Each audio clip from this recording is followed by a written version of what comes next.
And welcome everybody to the Tuesday show.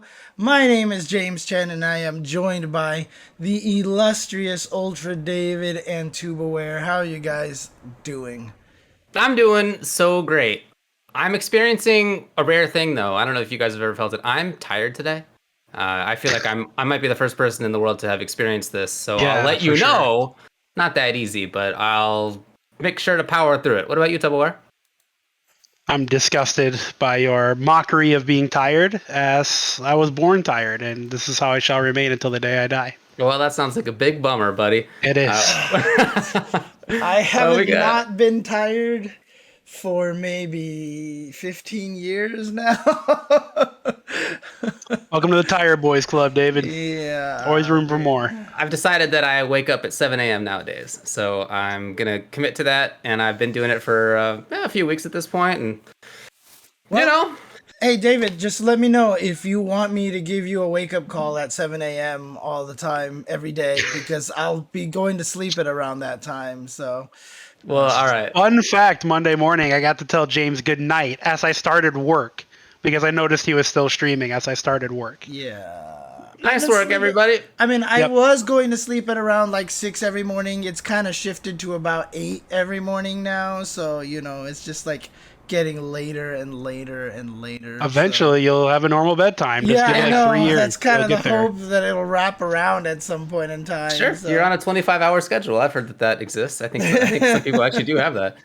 All right, here's what we're going to be talking about. As you can see on the side over here, we're going to be talking about Commentator Cup. That's the thing that happened. That happened on this channel, in fact. Going to be talking about COVID policies at tournaments and some different examples of that, how things are going. We'll talk about TGS, which is coming up, and kind of what to expect there. We have a guest interview with the guy named Steve, which is going to be pretty cool. We got some interesting 5-5 matchups coming up. We have other stuff to talk about, including Melty, of course, Nickelodeon All-Star Brawl, the Nintendo Direct, CPT, etc. Upcoming stuff too, and some fun mailbags.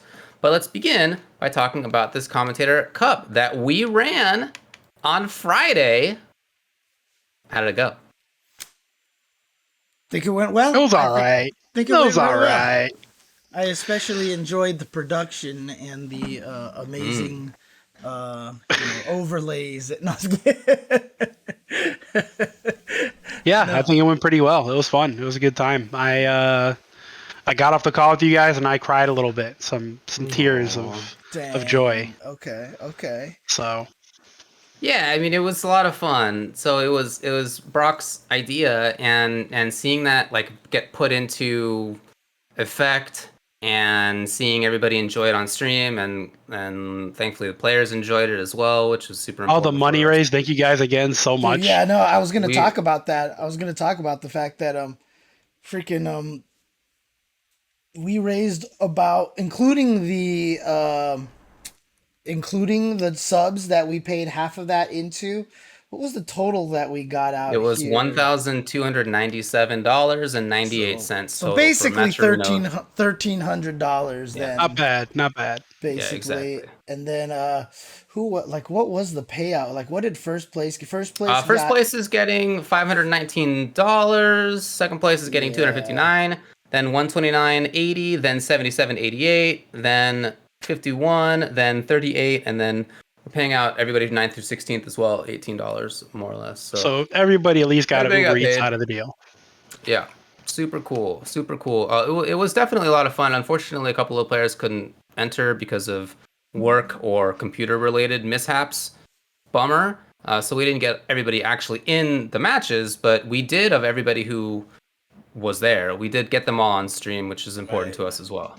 So that is definitely cool. As far as the results, what happened? Well, Ryan Hunter won as, 2 out of 3 of us expected the entire time. Nobody ever switched teams on that one. Ryan Hunter took first. Sajam took second. Clage took third with Anji, and Abonic Plague took fourth with Soul. Which is Yeah. cool because that was literally our top 4 seeds as well. It was, yeah, it I was. I mean, the only difference was that we had Plague at 3 and Clage at 4, so they swapped there. But I mean, not bad. I think I'm pretty impressed with that. Sharpie's PC definitely took the biggest L. That is a big fact. Something about our chipset driver blew up, so that's unfortunate. PCs, baby. I mean, dude, I was doing SoCal distancing yesterday. One of the cloud machines that I started the game up on decided not to download or load any save file and just basically start from scratch and uploaded that into the cloud save and deleted Sick. my entire save. Fortunately, I had it downloaded on a different cloud machine, and I was able to somehow finagle that and get it uploaded again and stuff. But yeah, cloud save. Good job, the internet. So it was really cool. I mean, again, I'm happy that the players enjoyed themselves, but I think what we wanted to get across was that the commentators, most of the commentators anyway, are strong players, knowledgeable players, not just fun personalities. Yeah, definitely, and that was true. I mean, if people watch the stream, or it's on YouTube as well, if you're curious on this channel, if you haven't checked it out yet, you can check it out there. Everybody who was on stream, which was everybody who entered, was doing cool stuff. Like, there's nobody out there who was like, "What's the button do?" Like, that was not the case, right? Everybody had sick conversions. Everybody had cool mix-ups. Like, obviously, Ryan Hunter, Sajam, the top four we just talked about, like they were probably a step apart, but everybody was doing cool stuff right from the very beginning, which I thought was so cool. It's what I expected, but I was really happy that was something that we got to show that, like, hey, actually the commentators are not slouches just because they're commentators. Yeah, and you know what I've been... Oh, go ahead, James. No, I was just about to say, dude, the way Ryan Hunter played was just, I mean, immaculate. It's just like, it was so cool to see. Ryan Hunter versus Sajam was a really, really good match. Super, super good match. I mean, Ryan Hunter versus Sajam could have happened at, I feel like, almost any event. Like, that could be a legit top 8 match. Those guys are both really strong. Yeah, if Sajam actually entered tournaments, right? I mean, both of them, yeah, they could totally make that happen. Honestly, as an Axel player, watching Ryan Hunter, and I've watched a lot of top level Axels just to like get ideas and stuff. He did some stuff that I haven't seen other people do either at all or as often. And that doesn't surprise me because he's that kind of player who will always like investigate, find new stuff. He's been that kind of player in all the games that I've watched him play. Going back, as we had him on the show doing an interview for 15 years or whatever, right? 20 years that he's been doing this. It's always been like that. So I thought that was really cool that he got to show that off as well. Yeah, it was dope. It was dope seeing Ryan and I mean everybody show off their skills, but I think one of my favorite things that I've been seeing from everybody who was invited and played, a lot of them have been tweeting and on their stream saying, "Oh, you know what? I think I want to enter more events now." So dude, it's cool just to see that their competitive side is A, not only still there, but B, like it still burns. Like they still want to enter stuff now. Like that's really that was part of the point to put that out there, is that I think a lot of people maybe don't understand that we all started as players, like every single one of us. So playing the game and competing in that way is really, really fun for us, even if we don't always have the time to do so. I will always say the one exception is Logan, but he's turned into a player since he started commentating, and he's actually pretty good at Street Fighter now. So, but one of the players in our tournament even said like they were like so happy that they could play and be taken seriously as a competitor because like they never actually get that to have that happen. It's always like people are always like whatever, they're not players or whatever, and he says it was just awesome to be able to focus on that part. I can definitely speak to that from my own perspective too. Having not played competitively for so many years. Just before COVID, I was playing again, right? I was going to locals and I got top 3, top 4. But the players who were there, I've known many of them for a long time. And like to them, it was not a surprise that I could play. You know what I mean? It's not like like they knew me 10 years ago in a couple of cases, or whatever, 15 years ago in a couple of cases. So I didn't really get that feeling of like, see, but when I was invited to do the Killer Instinct event and be in that was a moment where I was like, oh, it's pretty cool to like not be asked to commentate, but rather to play. Like that was the kind of first feeling that I've had of that in a very long time. So I definitely understand how that feels. It's not something that I often think about anymore. I did think about it earlier in my commentary career after kind of retiring. I definitely thought about the fact that I felt like I should still be a competitor, even though the fact was I was not at that point. I just don't think about that very often anymore. But when I was invited to do that, I had that feeling again, and it's definitely nice. Yeah. I mean, the year that I finally decided to not enter Evo and focus on commentary, because I had always entered anyway. But the first year that I decided to do that was a tough year. I mean, it was just like, it felt weird because, I mean, it was during Street Fighter 4, obviously, and like, I forgot when during Street Fighter 4. It was one of the later years, but every year in Street Fighter 4, I would either make it out of pools or like get to grand finals of my pools. And then, finally, I was just like, okay, I'm going to go ahead and stop now. And it was like, it's kind of hard. It is. And the worst thing about it is like I'm a volume player too. So like what I'm doing these days, playing games once a week, twice a month, 3 times James, a month. I saw you on the commentator event for the ICFC, and you were definitely blowing some dudes up, all right? I saw it. Right, I know. I mean, but that's crazy. Like, I wasn't going to say anything, but I saw it. The thing that drives me the most nuts about Guilty Gear, and again, this is just like my own personal frustration.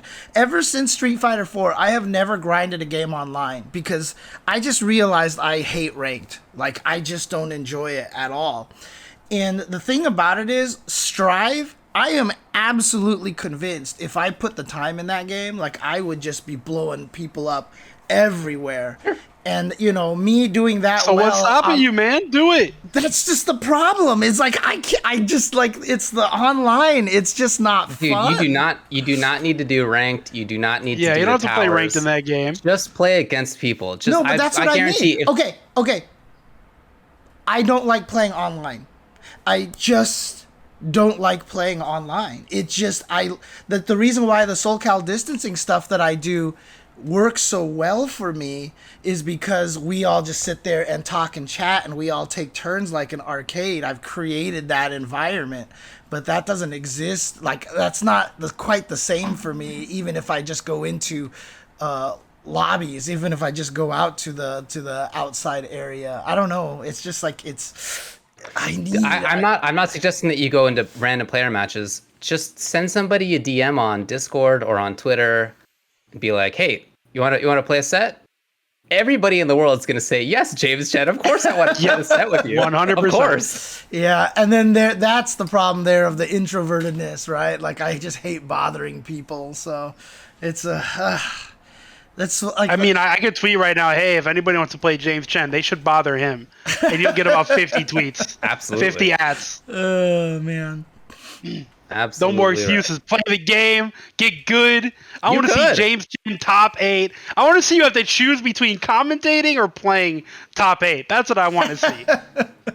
That's just the crazy thing, because I know I can't be that good at like Street Fighter 5 because it's just not my game. Like, that game is just not designed for my brain, but Strive is designed for my brain. And so, like, I know I could do... I mean, when I'm playing online right now, I just don't have a lot of character experience, but my sessions when I do play Strive online is literally Celestial Challenge fail, Celestial Challenge fail, Celestial Challenge fail, Celestial Challenge fail, Celestial Challenge fail. But, like, I'm just constantly getting challenges, because once I get back into floor 10, I beat everybody up. And then I just die in Celestial, and then, because those guys are ridiculous, dude. Yeah, dude, we sure are. I want to learn Gold Lewis, Big Tummy Dummy. I actually really want to learn Gold Lewis. He's such a sick character. He is cool. Yeah, he's very good and very obnoxious. It's cool. Yeah. But yeah, cool. Commentator Cup went great. We're going to do more in the future for sure. I don't know what game. I don't know when. Could be Melty Blood. Could be Mortal Kombat, could be KOF, who knows, but we'll definitely do more in the future. Absolutely. Yeah, I mean, obviously we would like to do Street Fighter V, but then we couldn't do Ryan Hunter versus Sajam Grand Finals. Probably, probably wouldn't work quite out as well as Strive, but we could figure something out. And what would really be cool is if we could also start going into other areas too. So if we could do an EU version of the Commentator Cup, you know, and get like Guilty Gear in EU and just get like jammers going up against, you know, all going up against F Word and Logan. Oh, Logan wouldn't ever play Guilty Gear, so we would have to do Street Fighter V for that. So anyway, yeah, the point is that we will do more in the future. All right, cool. Anything else on this? Do you want to move on? Let's keep it moving. Moving. Cool, very good. Let's talk a little bit about what some of the tournaments are doing about COVID. And for that, you know, just a few examples. So there have been recent announcements and in some cases clarifications. CEO, of course, is taking place in Orlando in December. Yep. Announced that they're going to be requiring proof of vaccination or negative COVID tests. They're also having fewer people than they probably otherwise would, caps on stuff. Frosty Faustings, proof of vaccine only. No negative COVID test. You got to have the proof of vaccine. Also face masks, you got to be wearing. NEC masks required. ECT presents the pit coming up soon. They are requiring proof of vaccination. NYC, where it's taking place, requires proof of vaccination for anything, right? Which I imagine is probably part of why it's taking place in NYC, to be honest. So there are all these events that are taking place. We talked recently about a couple of events in the past where there were requirements like vaccination, masking, or negative COVID tests, right? These are happening. Glitch happened this past weekend, big Smash event. To my knowledge, I tried to look into this. I didn't see that there were any vaccination proofs required, but they definitely did at least have like mask mandates and that kind of thing in there. And there so far is a single confirmed case of Glitch. But again, you know, you have an event that's however many. It's a big event, many hundreds of people or 1,000 people, whatever it is, and you come away with like one case is, as I think we've talked about, in my view at least, like kind of where we are and still justifiable to run events. So anyway, all these things are happening with new announcements. Yeah. Hang on a quick. So one of the things that we talked about last week is we were talking about that Florida fine. Right? The thing where they're going to fine people for requiring vaccine, stuff like that. And we were talking about CEO and Jabali and how that might, you know, come to hurt him and that it might be $5,000 per person and not per event for the fine. And I saw that Jabali, you know, he sent out a tweet. He was like, you know what? I'm pretty much down to swallow that $5,000 fine if that comes. But do we know if it's per person or if it's actually per event? I mean, as a lawyer, do you know if Jabali is going to be safe or anything like that? Because I'm worried, you know, if it does turn out to be per person and someone's going to raise a stink, I couldn't go to CEO because he required, you know what I mean, kind of stuff. Right. That definitely seems plausible. I mean, I'm not an expert in Florida law, but What about bird law? I've long been an expert in bird law. I'm actually the professor of bird law at UCLA nearby here. Dude, so did you study under the ornithologist James Bond? I don't know who James Bond is. Okay. That's where the name came from. He's actually an ornithologist, and Ian Fleming took his name and turned him into a super spy. Well, I know who Ian Fleming is, but I've never heard of James Bond. Yeah. As far as the event law goes, I just asked Alex to make sure that he's talked with an attorney in Florida about it, and he has. So I'm not going to second guess like a Florida law expert, presumably, right? Sure. My reading of it before was that it's $5,000 per violation. What does violation mean? Does violation mean each time you ask somebody for a proof of vaccination, is that a violation? Or is it a violation that you have an event where you're asking? Right. Mm-hmm. I don't know. My read was that it was every single one, but maybe that's just wrong, right? I just am not a Florida law expert. So that's what I would say about that. I mean, he's a businessman. I mean, he's not going to do anything that's too reckless, I don't think, for for his business. Yeah. So You're talking about the guy that like tore his Achilles, Okay, and then personally. wrestled 3 days later. Okay, Yeah, that he will definitely, when it comes to like when it comes to things like that, where he's in the center of the ring, of course. But when it comes to like his business, I don't think it's really the same thing. Cone says in the chat that Jabali said it was a private event and not a service or business. Right. So the law doesn't apply. Right. So the argument that they're using is that this is not a public business, and instead is a private event. Again, I mean, he's talked with somebody about this, so hopefully that will work out. I hope that counts as a private event, man. I don't. Yeah, sure. I hope. I hope nothing but the best for Jabali and CEO. But Absolutely. I mean, it makes sense. Private right? event, Because, I don't know about that one. If you do have to, register and pay to get in, like Tony Ortiz says in the chat, right? I mean, there's restrictions to all sorts of events, right? You have to be over 18. You gotta, whatever. You have to sign up and give your information to go to some concerts. Does that make a concert a private event? I don't think so. Yes. Private event is real iffy, man. Like, again, not Florida law expert.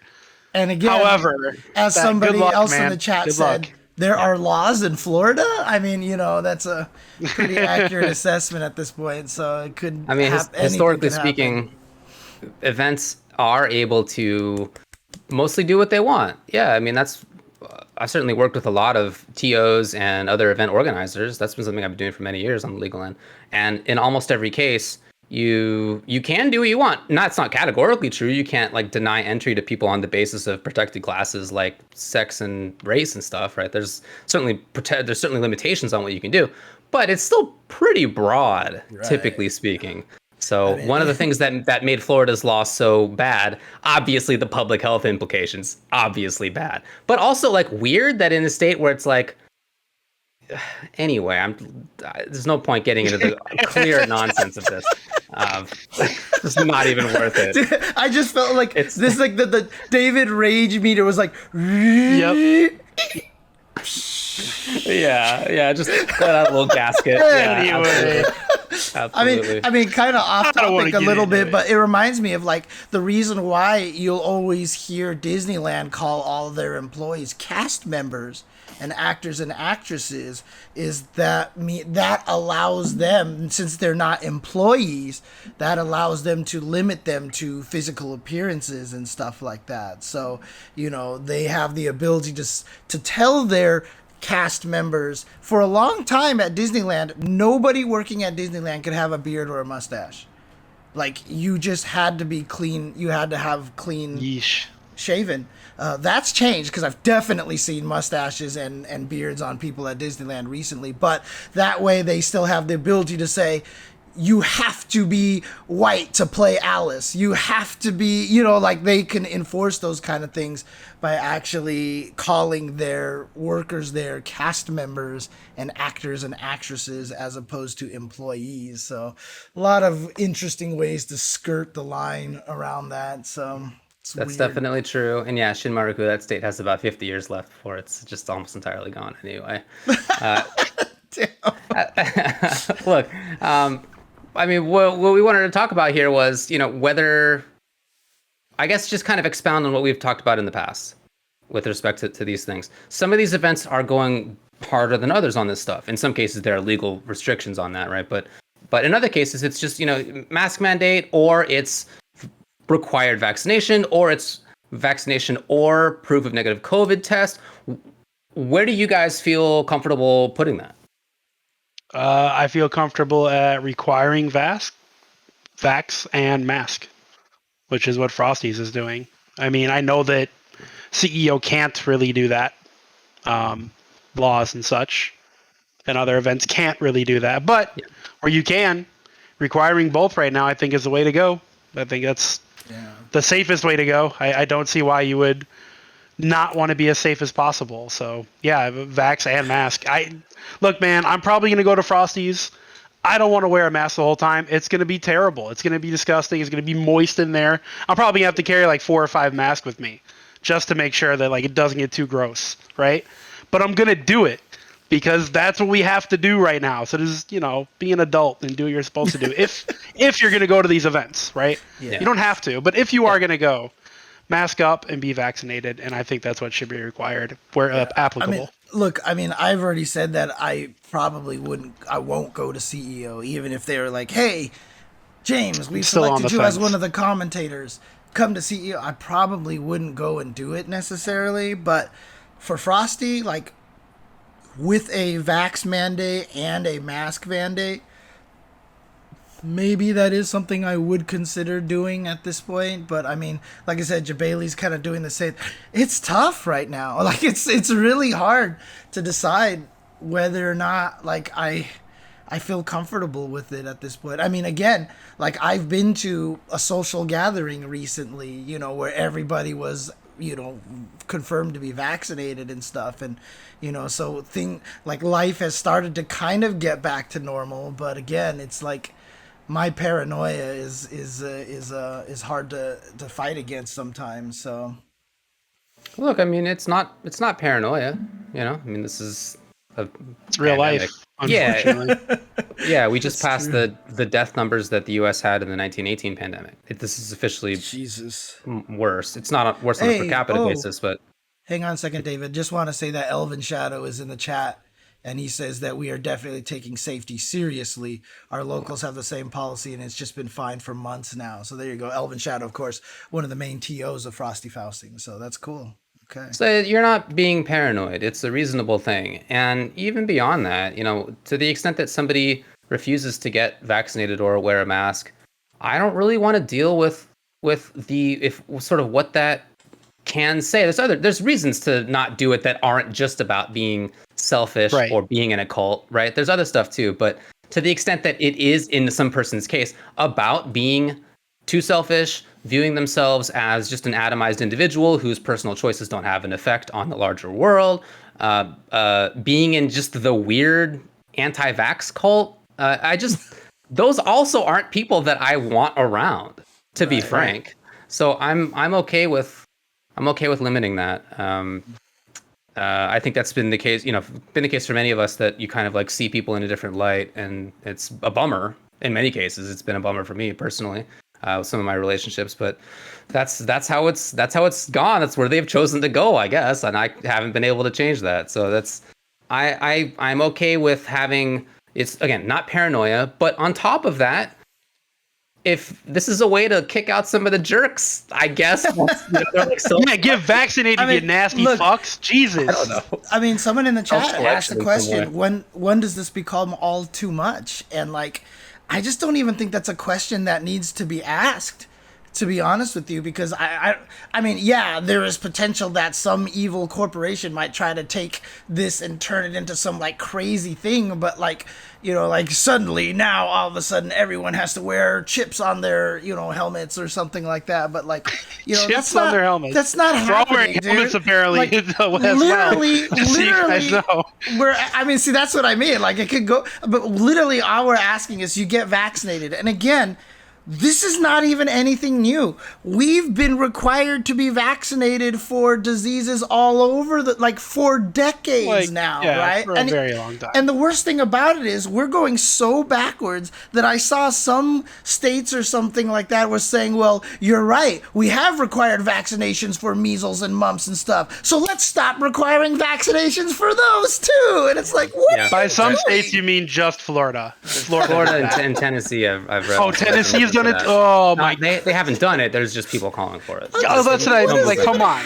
This is the stupidest thing I've ever heard. That's probably not going to happen. But. Mumps and measles are gone for a reason. These are not things that we even discuss anymore because we all get vaccinated when we're young. Like, vax requirements have been around forever. It's nothing new, man. Yeah, there's no slippery slope here. It's not a case of what if we make this mandatory, what are we going to make mandatory next? It's not a slippery slope because we have we've been on this part of the slope for a very long time. It's real stable. It's not raining. Nope. There's no ice on the ground. It's Dude, 68 degrees outside. If you stood on a skateboard, you wouldn't even move anywhere. That's the kind of slope that we're on. Just a flat part of the land. Yeah, we're in the middle of Kansas. Just Flatland everywhere. Yeah, I remember anyways. polio, says Andres.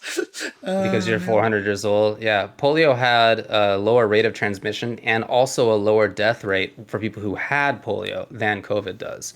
And we Wild. remember it as being a terrible thing. Obviously, it was. It was a terrible thing. COVID's worse than that.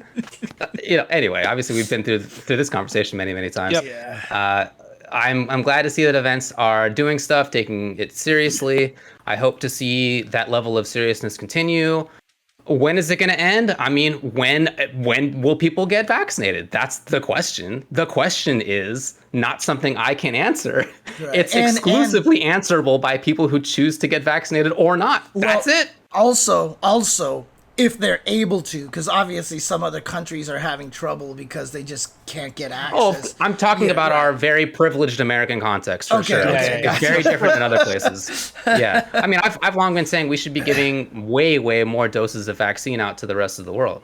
We're hoarding it like crazy. It's awful. Is that actually true, Axiom? Dude, that's an interesting stat. I have never read that stat before. Yeah, I haven't read that either. But in any case, I fully agree it shouldn't be that safety is a political issue.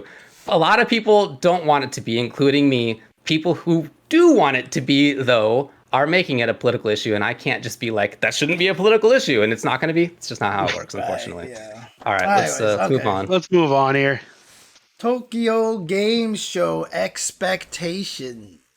All right, a couple of things to talk about in terms of what could be coming up in Tokyo Game Show. Well, some stuff that we definitely know is going to happen. Details we don't. Let's talk about King of Fighters 15 first. There's going to be a playable build at TGS. Oh, I should say right off the bat, TGS is September 30th through October 3rd, so starting in just a couple of days. Tokyo Game Show. Tokyo Game Show. There will be in this playable build 8 characters, new and returning, and it's invitation that is, I should say, the event is invitation only. So not everybody's going to have access to the playable build, but presumably we'll get info about that from people who are invited to go play.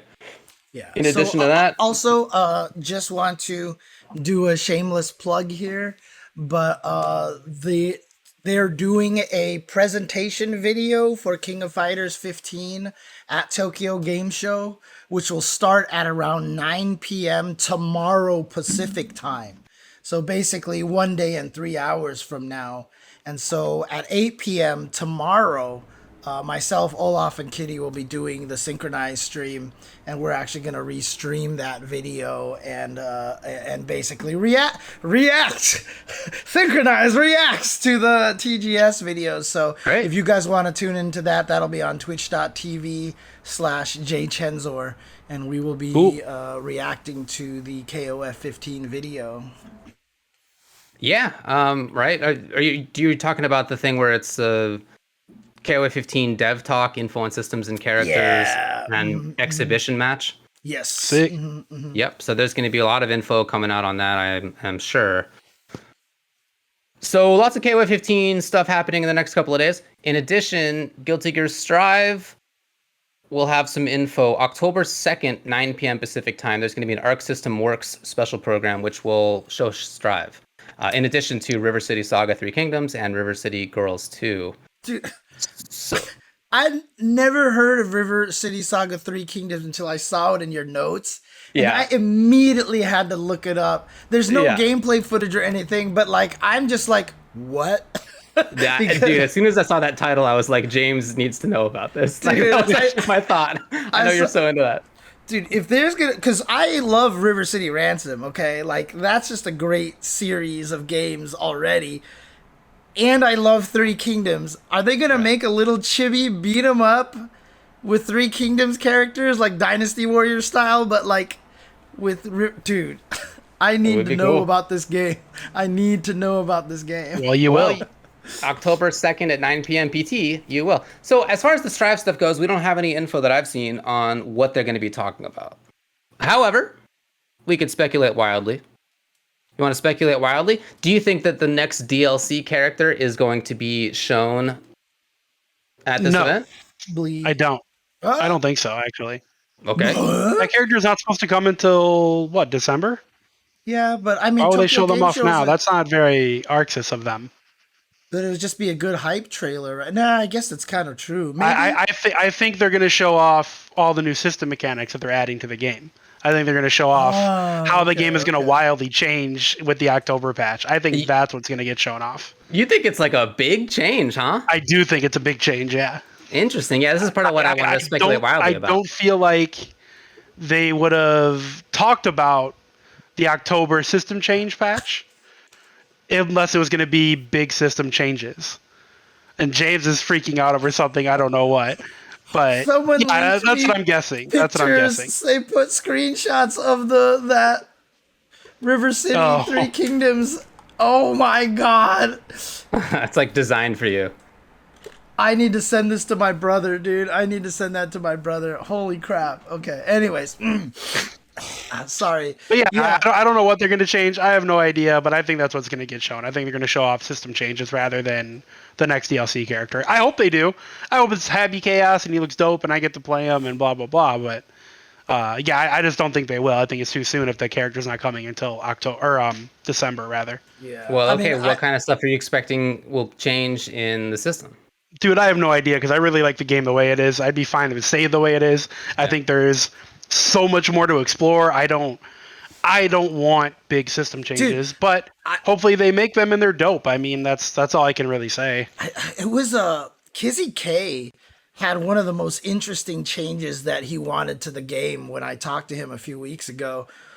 He basically said he wants punches to be plus on hit, because most punches are like minus on hit, so when you check people, you're still negative or something like that. It was kind of interesting. It was kind of an interesting thing, but I mean, honestly, I know it was a discussion for a while, they need more defensive mechanics, and then you go watch Xrd, which has like 1 billion defensive mechanics, and it's like almost more oppressive than Strife is, I hope they don't give defensive mechanics, because if they do, they're going to give even more offensive mechanics. There's no way that defense will ever be stronger than offense in Guilty Gear. This is not Dice's vision. I mean, I do want a little bit better defense in one aspect, just to make it so that using faultless defense, the green blocking, didn't chunk meter away as you block. Like, make it like the old games that it just drains as you hold it, basically, and as you block. Just so it doesn't use up as much. And so because the hardest part about it is with how much it chunks, especially like how they decided to nerf Soul's far slash to make it so that if you block it, it pushes him away. Like, you're still kind of guessing. And so every time you do it and he does like slash into heavy slash and you block both of them, or you do slash and doesn't bounce him far away enough and you block a slash, you're losing a ton of meter. You know what I mean? Like, you're losing a ton of meter for those kind of reasons. But if you could actually hold it and just kind of pay, because the thing is, meter is also super valuable in this game because the Roman cancels really is super powerful. So I almost never use faultless defense, because for me, Potemkin, fast RC, Potbuster being in the cards is like necessary. So I just die by chip and stuff all over the place. So I would like to see it if they made it so that faultless defense could be used more freely. But that doesn't change defense. It just changes how quickly it uses the meter, which I think is good. I mean, if anything, that change makes offense even stronger, because you're going to be able to save more meter and get more chances to BRC. Yeah. I think overall that would end up making the game more offensive than defensive. Like that. So sure, why not bring it on? I want more meter. Why not? I don't want 4 meters. I don't want 3 meters like some people have been calling for. I think it's too much. But maybe if we built meter faster, or like James said, we didn't drain as much meter for doing things like FD. Sure, that'd be cool to me. Like, I'd be down for that. I feel like Gold Lewis is designed around FD making people use their meter. Yeah. He's a chip character for sure. Yeah. He takes your money, you're alive. That's the character, and I think that's a really cool design. I would love to see more of that. I guess maybe Jacko was even kind of like that as well. Yeah. So I like that idea, and I wouldn't mind actually seeing them go further on that personally. So I don't know if I want to change to the meter. I really enjoyed the game as is as well. I could see some things change. I mean, that's certainly been the case for them in the past, but I guess I don't expect big system changes in the October patch. I wouldn't at all be surprised to see that next year, maybe, you know, in a little bit longer time. But as far as, you know, the game will have been out for what, 4 or 5 months at that point? About that, yeah. They said they were going to say big I don't know if it's changes time yet. for the October patch, right? Like, I guess I read that to be character changes. That was my read of it. Okay. Well, the character changes came. They said that was the first patch was. Well, no, they said that also patch. big character change. No, like they don't want to do Oh, anything okay. crazy to the characters until the October patch. And I mean, frankly, if they just nerf Souls Far S so it's minus on block, then I don't even care about that faultless defense. Man, you and anymore. Sajam can argue about this in like 5 minutes. It'll be great. Right, yeah, and Arc Revo, with that starting, would they make very substantial changes right before that? You know what? I just something that just came across my mind that maybe since it's Tokyo Game Show and they want to show something big, maybe they're going to show off crossplay. Maybe they finally got crossplay between PS5 and PC. That would be sick. And actually, one of the we completely forgot to talk about this last week. Now that I think about it, but Capcom actually announced that they changed the date of their release of their DLC because of their finals and stuff like that. So, you know, when Tubo mentioned that maybe Arxis might not want to try to do anything crazy till after Arc Revo, makes a lot of sense, actually. It makes a lot of sense because these developers are more mindful of the esports facet about things, you know, not dropping Tanya 2 weeks before Evo anymore, you know, kind of thing. So, yeah. I don't know what they're going to show off, but hopefully it's cool. Hopefully it's worthy of them paying money to be showing off at Tokyo Game Show, right? Like, right. I mean, if they add instant kills and made them still like really hard to land and whatever like that, I would be happy just because the instant kills. The thing that I miss the most about instant kills is they have always been, like, bar none, some of the best animations in Exerd. Like Johnny's instant kill, Answer's instant kill, dude, Dizzy's instant quit. I mean, like, they just, like, have, like, some of the best things ever. Like, I don't know if you guys remember Dizzy's, where she just shot, like, the background and it just created this giant mushroom cloud, like, by mistake, and the character would go, like, and look behind them, and they would hold up a flag and just surrendered. Like, so it actually doesn't instant kill them. They just see this big nuclear explosion. They're like, nope, done. Out. That's funny. And it was genius, dude. Like, that's the reason why I would want those back. It's just because they were Bikin's instant kill. Oh, I mean, seriously, it's like seriously some of the best animations. Yeah, I am not sure how they could make a game that has pretty long wall splat animations also work with instant kills and not be really good. Maybe instant kill startup is just 5 seconds or something. Well, the way that they did it in the Exerd, because BRCs existed and stuff like that, instant kill activations didn't freeze time and had a lot of startup until the opponent was in danger. Then when you activated instant kill, it froze time and made it so it was easier to combo into it. They could do something similar like that. So they had ultras. Got it. Okay. yeah, basically. All right. And then anything else to say about gear in this context? Nope. Just to briefly say, there's probably not going to be Street Fighter V stuff. Capcom had an announcement about what they're going to be showing at TGS, and they said Monster Hunter. So probably not SF5. I mean, it doesn't mean that necessarily there will not be SF5. They're not saying we're not going to talk about it. No Street Fighter 5. We don't want it. We don't. Of course, yeah. But it'll be cool if there was some, though. Unlikely, it seems. Yeah. I mean, what do you think the chances of us getting new information on the Dungeon Fighter online fighting game? Ooh, that would be great. That'd be sick. We haven't heard anything for a bit. We got a trailer not too long ago, right? For Evo, I think.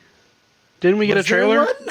I don't even know. There's definitely like a little bit of seen gameplay anything trailer about that game in a long time. There's definitely a little bit out there for sure. But then I remember also, within the last year.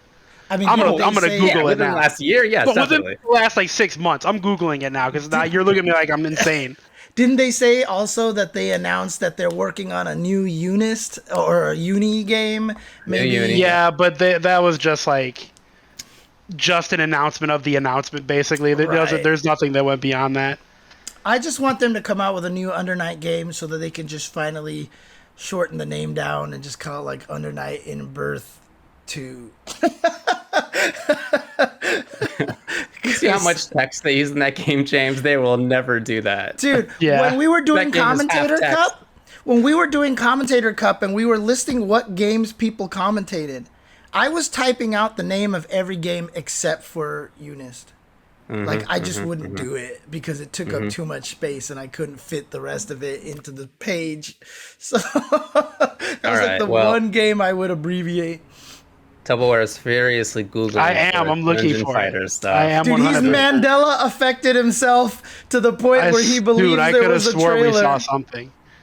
Well, you can Google that on the break that we're about to take. Here's the crazy thing, though, right? I mean, just with the 1 minute left, I mean, Yeah. for the past, I feel like 3 or 4 years, there's always been like 5 fighting games in the horizon. And like right now, I feel like it's like Guilty Gear. I mean, not Guilty Gear, King of Fighters. I mean, Melty Blood and Nickelodeon are coming out like within like a few weeks. And so there's obviously the Dungeon Fighter, maybe like I actually feel like this is one of the most empty times of like stuff down the road in terms of stuff that we know actually exists. Like obviously they're working on a Street Fighter 6 and a Tekken 8 Right. and whatever, Yeah. but you know, it's weird. I feel like you did. Wait, am I going? Didn't you just start that sentence out by saying how many things are coming up, and then you were like, "There's not that much stuff coming up"? Maybe I totally misread what you said. Well, no, because I said I'm- that. No, because I said Melty Blood and Nickelodeon are coming out in like literally a few weeks. Like we don't Yeah, have Melty in a like couple days. right. We don't have like usually there's always been like okay within the next like we already know in 2022 there's like these 4 fighting games coming out. You know, like that's how it's been the past few years. But I feel like this one's unique in that like next year it's like King of Fighters is coming out early. And then really, what else do we know? Like, it's weird. It's crazy. I'm sure there will be a Yeah. lot. We have a new console Yeah. with no fighting game yet. Right. I'm sure it A will whole new happen. gen. But yeah, I didn't find anything. Maybe I dreamt it all. That's think you crazy. might Like have. I could have sworn in my brain that Yeah. they put out a trailer, like a really quick trailer of gameplay. But It was nope. it was announced by the Berenstein Bears or Oh, I don't. Yeah, man, I'm out there. Don't worry. It's been a long month of work and streaming, guys. It's been real long. Just All right. Well, bear let's- with me. Let's give Tupperware a break and let's take a break. All We're right. gonna do that. We'll come back. We have an interview with Sajam coming up. All right. Be right back, guys.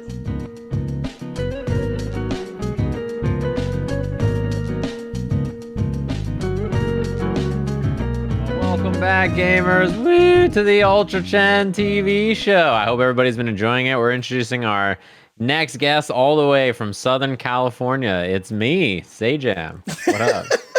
Damn, you're good. That was a good idea, David. Damn, he's good. Damn, he's good. Oh no! I don't have no. his camera. Damn, he's No. dead. Dude, I don't Jay have his camera. Chensor. Sorry. I was so excited know, about that. I was so My green excited screen's about not that. working. I forgot that's the issue. Your I green forgot screen's to not load his camera in here because I was so excited. Oh, my green About screen.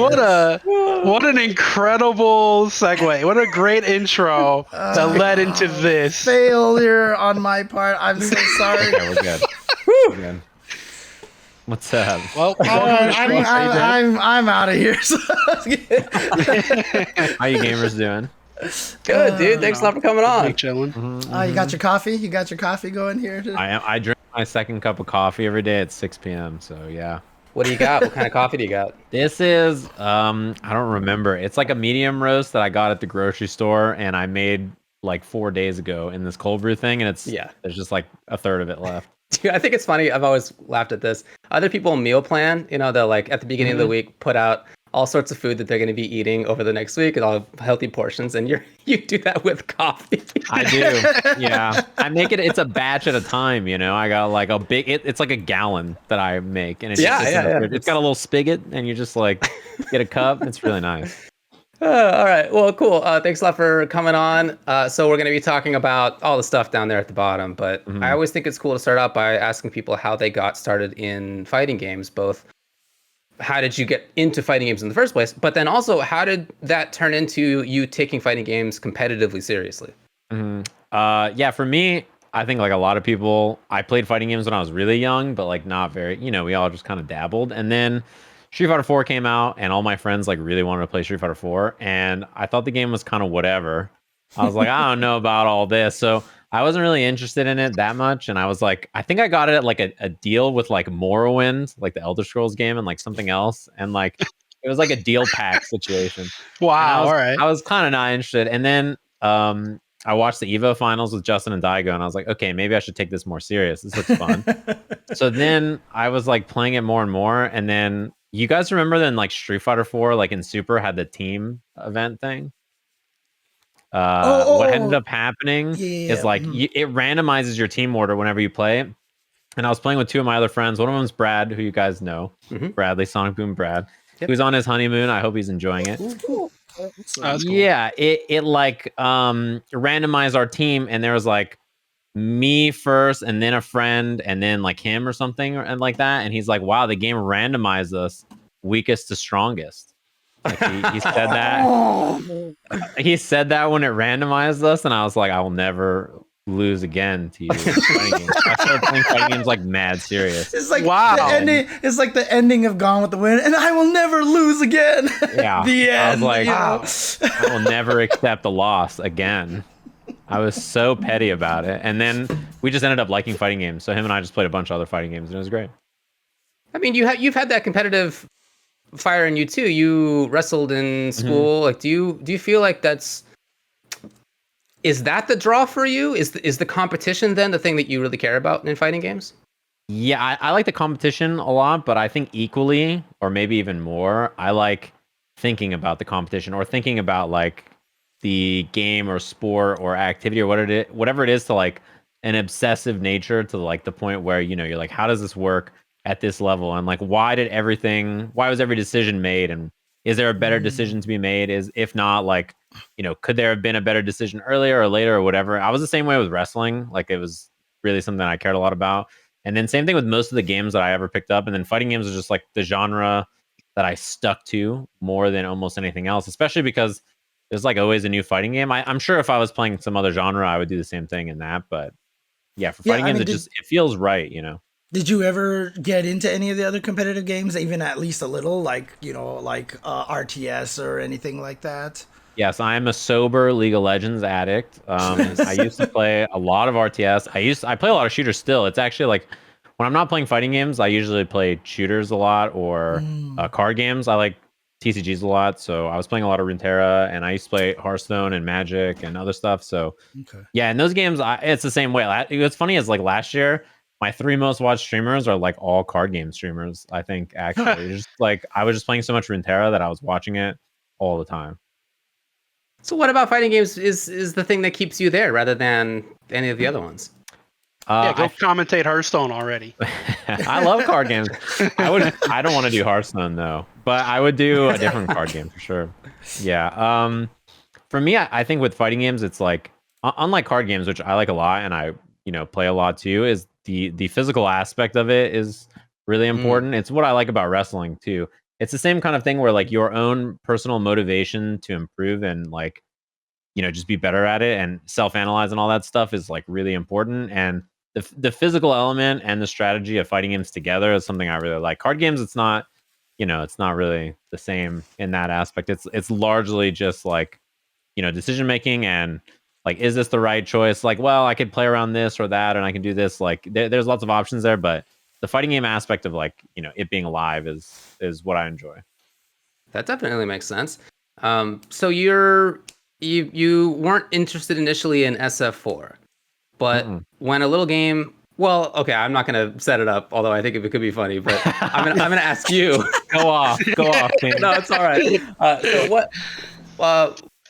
If SF4 wasn't as a game super interesting to you, what was the first fighting game that you felt like this is like the game that really has me?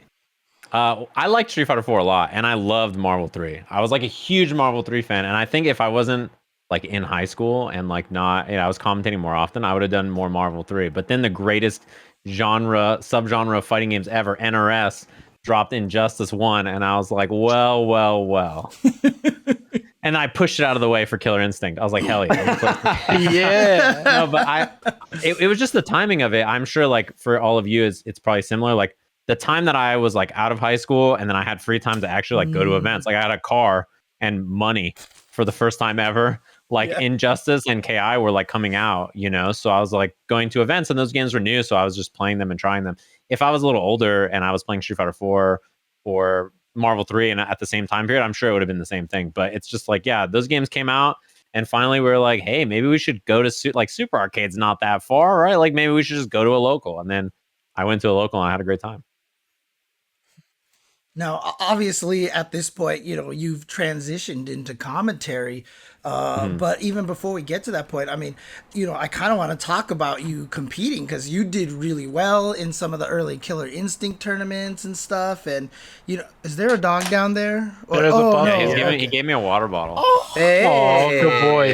Good boy. Sorry, I've lost train of thought and I don't remember what I was asking anymore. See, you don't have the reminder to take a sip in your chat anymore, so Doggo's taking over. Yeah. Doggo's taking over.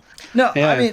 I mean, you were competing and you were really, really strong in a lot of fighting games, and I still think you are, right? Like, obviously, you got second place at the Commentator Cup and everything like that. Is there part of you that kind of feels like you were, as a competitor, like actually still grinding in there, trying to get into Capcom Cup and all these things?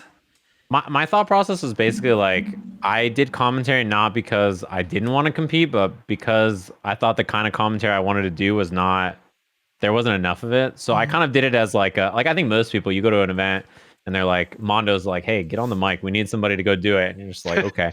And he just yells at you and you're just like, sure.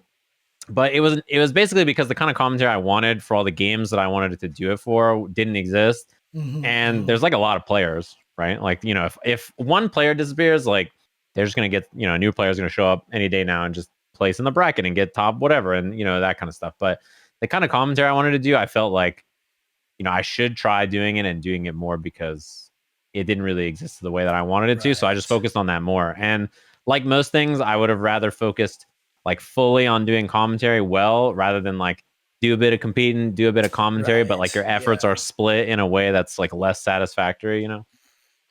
I mean, I mean, look, look, if the when many of commentators, us, I was about to say, if one commentator disappeared, we could replace him with Phenom's pet hamster, right? I mean, like, Facts. got him. Damn, James, you're spitting.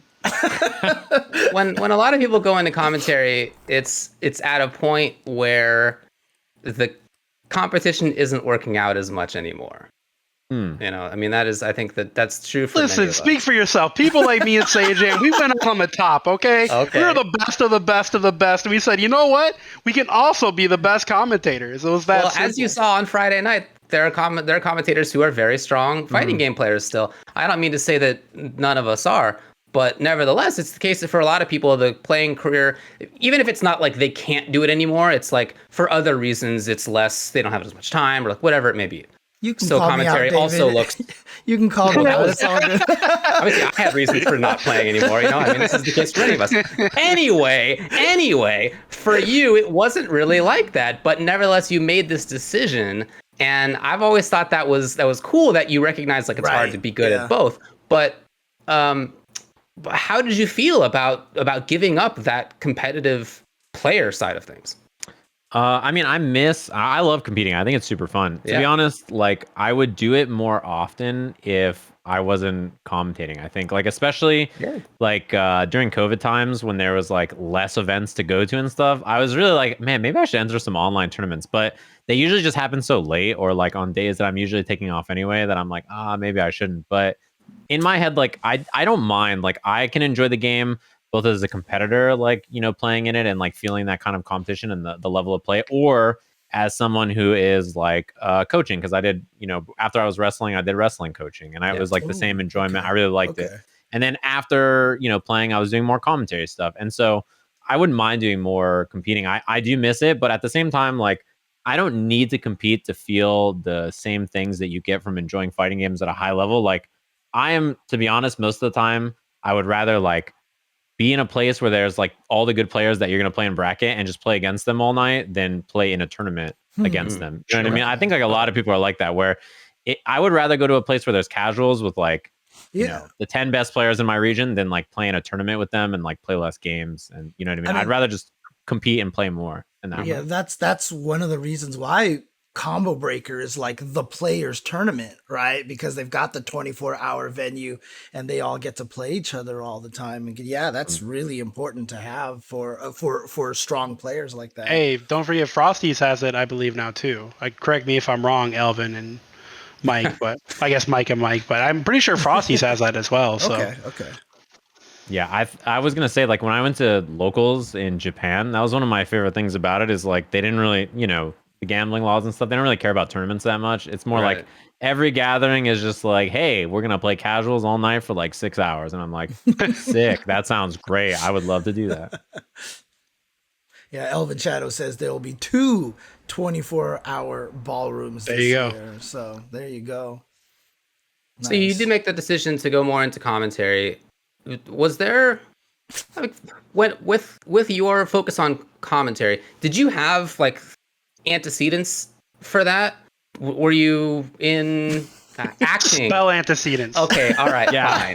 fine. All of us were like, right. what the heck? All right. My antecedent for it. My antecedent for it was was giving debate speeches back in high school. So there you go. There's the antecedent. Anyway, what came before it, if anything, for you? Like, or was this just like kind of a performing thing that you hadn't tackled before? I like doing stuff like that, public speaking and being in front of things, talking about the things that I enjoy, sort of naturally. And so that kind of felt normal to me, but I had already been making content for a long time, actually. Like I started making content in 2010. Wow. I You was were making 10 years old.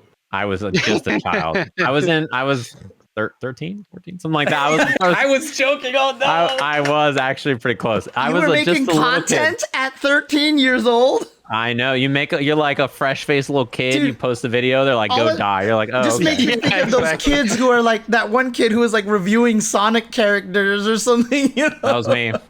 I was like, Ryu kicks really hard and he can throw fireballs. I was like, yeah. And they're like, oh, nice. No, but I was making, I liked at the time, one of the genres of YouTube style that was popular was gameplay commentaries. Those are like really sick around 2010, 2011. And everybody loved that stuff for like every genre. So I just made that and like tutorial stuff and everything for different fighting Is games. that still And up? then Do you still have those videos up? Could I dig through your YouTube and find them? they're still there, I assume. Sick. Somebody go find these game tutorials from, or like whatever it was from That's Sajam. not on Please link it. Superman's Sajam anymore. My most watched video ever is an Assassin's Creed tutorial on how to turn on the cheats after you beat the game. Wow. Wow. Yeah, Dude, so everyone just mentioned it right when you said that, dude. That's so funny. The Assassin's Creed Wild. video. So I was making like content. I like doing that even before doing commentary and stuff, which is really funny because like there was like the mythos that I just appeared out of like a jar in 2016. They're like, Sajam didn't exist, and then he appeared and he was everywhere. They spawned him in a commentary lab. I had already been making content about fighting games for like 6 years at that point. Dang. And For sure. I didn't make a living on content alone without commentary until like last year. So like, right, commentary was my job that I made money from for like 4 years or 5 years. And then, content was like just something I did for fun for a decade before it was my job, really. Well, let's talk about that then. Let's talk about the sort of more content side. How's that transition gone for you? And at what point did you feel like this is something that I should concentrate on rather than just being a fun side thing? Yeah, I mean, I had started to focus on doing more of it in 2019 because in 2016, 17, and 18, I was dying. My body was exploding from traveling 40 weekends everywhere. a year. Yeah, I was. Yeah. It was so bad. Like, do E-League shows until midnight and then get on a flight at 5 a.m. and fly to Canada Cup and then commentate all day there and then do the top 8 the next day and then fly home. Then go to like 6 locals and then stream and then fly on Thursday. It was not right. Yeah, it's brutal. But in 2019, I was like, okay, and what if instead of traveling like 40 weekends a year, I traveled like 30 and I did a little bit more, content and other things and focused on that kind of stuff and built up my own stream and YouTube and stuff like that. So then I was doing that in 2019. I was digging it. It was great. 2020 comes around and, just certain companies they're like, this Sajam guy, he's real smelly. He won't stop talking about netcode. And then Yeah. I was like, okay, well, maybe this year I should just focus more on content in 2020, right? I mean, you know, I might not be getting all the gigs I was before. And then everybody was working on content, including me, because that was all there was. So I'm actually really lucky. I've talked about it a lot, but like I think when it comes to commentary, like I was doing really well before COVID, right? Like I was doing awesome. I was like, money's great, the work is really fun, I like it a lot, and I cut back a little bit to focus on content. Because of that, I think in 2020 I was uniquely prepared as a commentator for like the switch to COVID, you know? Yeah. And I still lost like 30% of my income or something like that. So I try to explain to my chat, like, you know, I'm doing great. I'm down 30%. Like, I want you to think about everybody else and you should go support them and like think about their content and stuff because, you know, I'm doing great. Like that is like, you know, a good reference point to I think now. But I think now, honestly, I'm doing probably as well as or maybe better than I was doing as a commentator full time with content in 2021, which is great. So. Yeah, Mister. I got 3,000 subs now. All right. That's I know. Think I'm doing all right. I didn't stream for 2 days and I lost 350 subs. That's what it's like. I mean, you know, brutal, man. you just get those back Monday. As soon as you go live at 1 p.m. Pacific time, all the Sajam fans come through and just dropping their subs on you. I've seen it happen. I mean, I'm there every day. Like it is for sure. Oh, for sure, absolutely. I'm not taking away. I'm just giving him shit for being successful. I know. But I think that's. I mean, look, like that's a grind, and I've always wondered what it feels like for your money to be so contingent. You know, I mean, I guess in every case you have to be working to get paid, but in the case of streaming, it feels like it's even a little bit more so. Yeah, I think so as well. But I mean, I don't think commentary was a particularly stable profession, but I always felt confident that it would be fine. I felt confident that I would have enough work that it didn't bother me once I started doing it full time. You know, like before, I didn't just like start trying to commentate full time in like 2013, the first time I did commentary or something, right? I had already done it for like 3 years before I ever even thought about doing it full time. And, you know, the same thing with content where like my like philosophy on it is I don't really think about the numbers or like how my stream's doing or subs or anything. I basically just like do the content and put on the show, and if people want to support it, they can. And I don't really, you know, stress too much about anything else.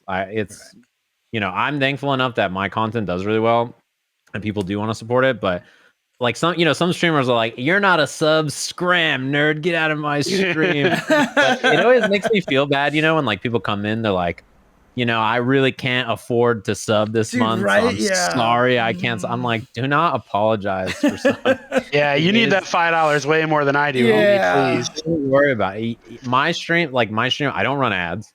You don't have to sub to play or watch anything or participate in anything I do. You don't have to. You just, you know, watch the stream. It's okay. I'm not worried about it.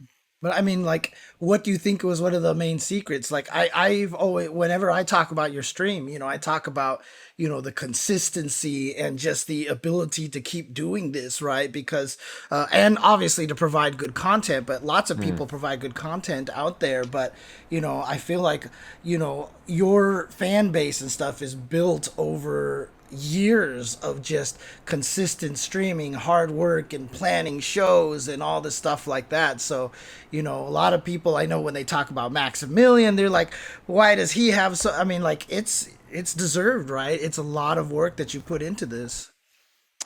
Yeah, I think that is one of the things that is hard to beat about people who've been doing it a long time is they have had a long time to build up a huge audience. And so like climbing the mountain when they're already at the top is quite hard, right? Like, so that is something that you always have to keep in mind. For me, you know, I'm live the same time every day, and I always have been every time I've been home. Like, I set a schedule. It's always my time. I'm always live at that time. You also always know what to expect from my stream, sort of. I think, like, a couple of years ago, I sort of normalized doing, like, beginning of the stream talk show segment, end of the stream gameplay or other stuff segments, right? Like, that was not really that common before. And so you would, like, create Twitch content for YouTube. You know, and so that my YouTube blew up because of that. And I think that formula is like really successful in other genres, and other people on YouTube do it too, or on Twitch do it. Yeah. So that style was like really new at the time. And then now, you know, even if you're trying to emulate that style, you know, my channel is that style, but because everybody's already watching it, right? So you have to be super creative. And even me with a really large stream already, I already try to innovate on that and do stuff like Will It Kill, or stuff like the other game shows that I've been doing, or podcasts, or D&D, or other shows that I've tried to do, or like workshopped and stuff like that. Some of them stick, some of them don't, but it's important to just like keep trying new things, and then mix up your content so that people are interested in it no matter what you're doing. Talk about the amount of effort that goes into that stuff. Like, how much time do you spend doing this? Whenever I'm not streaming, I basically am always either watching a fighting game or some other thing, right? And I usually think like, if I really enjoy something, I usually think, can I do this in some way? Like, does this exist in our space? Is there something like it that I can do, or like, does it make sense? So sometimes I will get inspired by things, and like it'll make its way into my content or commentary. I talked about like when I did Dragon Ball commentary for Top 8 in 2018, for instance. This is like a commentary inspiration, but Obama did like his big like speech when he did Evo commentary for Yes. for GG, and he was just like, this is the best, man, in East Japan versus West Japan. It's the weight of the coin. Like, he did that big thing. When I watched it, I thought that was so cool, but it was like 25 minutes long. So I thought to myself, like, okay, for a normal commentator that people don't want to listen to for 25 minutes, how can I get some of that energy and like the short like summary of who they are and why it matters, but in like a short form. So in 2018, and what I started doing a long time after that, was I would just like take whoever's in the top 8 and give a 20 to 30-second summary. Hey, this is this person. This is who they are. This is what they do that makes them unique. And I would do it in like a very, like, this is what this is kind of a way. And that was something that I took from that. And the same thing, Will It Kill is also inspired by something else in the same kind of way. Did you just have a light turn on in your room? Yeah, I don't know very what happened. curious A about light just, that. I think someone was doing laundry or something, so they just walked by and turned it on. But I'm gonna go turn it off because I think it looks bad. I like thought someone was taking a picture of Sajam while he was sitting there, dude. It was like a Trying flash, to get his, dude. it's trying to get his lighting right, You had the Sajam Hello. fans outside your window taking pictures. I thought Dude, that I'm was like telling the you. flash. Yeah. The flash. The of Sajam lights. fans are, well, listen. All right, so I work from home, right? So I'll tune in to Sajam stream most days, right? But I get in there a little bit early, and there's literally already like 100 people, 100 Sajam fans arguing about whatever the hell they're going to argue about that day, waiting for Steven to tune on like 10 minutes early. It's super impressive. Like, I've never seen a streamer not be there, and their fans just ready. It's the offline chat. It's because the stream always starts at the same time, so they're Right, just like exactly. waiting. Yeah. The secret is they're all at work and they're just waiting. Yeah, Yeah, they're like you. Probably. Yeah. Yeah, just like I mean- me. Just I mean, chilling. Like, you don't have to answer this, but like, what's like obviously you've probably been recognized a lot now, like just out in your day-to-day business, but like, has there been any like really like creepy kind of things? Like, I know Gutex. Yeah, have you been used to on tell a Tinder and someone's story, like, you know? yeah, yeah, I was gonna say, I was just about to go there, James. You ever been on Tinder and they're like, oh, hey, sup, Sajam? I get recognized in coffee shops a lot, and they're like, "Hey, I like your stream," and then they give me coffee. That's really nice. I don't really have a lot of like bad stories about getting recognized. I usually just don't get recognized. Like, they're like, "Hey, I'm a big fan of your cami," and they think like I'm Alex Myers or something. Like, that happened to me one Evo, and one Evo they thought I was Tasty Steve. Also, that happened to me. Right. Sick. I remember that story. Yeah. And a lot of people, yeah. So I don't really have issues with getting recognized. Usually, people just say like, "Hey," and then they like are like, "You're neat," and I'm like, "That's very nice of you to say." You're neat. Yeah. Yeah, I mean, some people who have a big stream, part of that is a negative experience, And do you feel like that's something that you have to deal with? Only in certain ways, like certainly not in public, but also I haven't gone outside for 2 years, so I mean, okay, it's a particular time. Yeah. yeah, that's I didn't that part is not so much, but like there are certain negative things about being a large stream. Like, one thing is like there is a feeling of punching up, where like one of the things about being a large stream is that other streamers or like people who are not like they don't feel they're the same equivalent level of you, is like, I can make fun of this person all I want. Yeah. Even if it's not true. And then if you say something, they're like, "Oh boy, he's so mean. Why is he so?" And I'm just like, all right, I've had enough. So it's like, that is something that's funny about it. And also the same thing with like, that happens to all content creators. I don't think it matters about the sides. Sometimes you just read people say things like, Sajam said that Soul Bad Guy, his EH 5K should be articles, one frame, like, or just some made up thing. Sajam said this, and it's like something else. They're like, what was the word David used? He said that word, and it's that word. Antecedent, yeah. And you're like, there's no way that's true. He never said antecedent. Well, look, speaking of other streamers punching up and being jealous and kind of being hateful and stuff like that, how do you feel about costing Giuna $400 so that he can't feed his dog? I think that's interesting because there's two sides to this story, right? There's, all right, what's up, guys? I bet on Sajam. I lost $400. It's all his fault.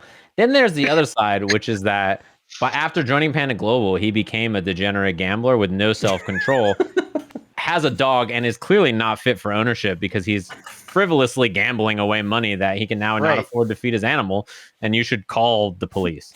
So, content creation, like most things, there's many sides to the same story, Some of them are monsters, truly, just like Giuna.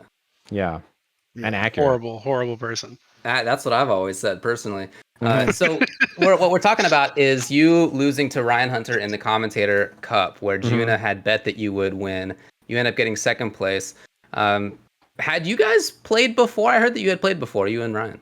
Not in Strive, but we played in Plus R and Uni and other games. But wasn't there like some sort of Uni rivalry or something like that, or rivalry? Hit us with the lore. Yeah. The thing is, if you go into my chat and type !Ryan, essentially, like we played online in Uni, which is coast to coast in not great online play, and I won. Right, like pretty handily, and he was like, all right, see me offline a combo breaker. So I did, and then Callisto was there, and like, who else was there? D was there, and was like, Ryan is a legend. Sajam's just gonna get owned, it's gonna be so bad. So I won, right? And that's that. I turn around, by the way, to see everybody's gone. I noticed that after I started winning matches, everybody's gone. So Ryan came to my chat and wrote this !Ryan message that's really funny.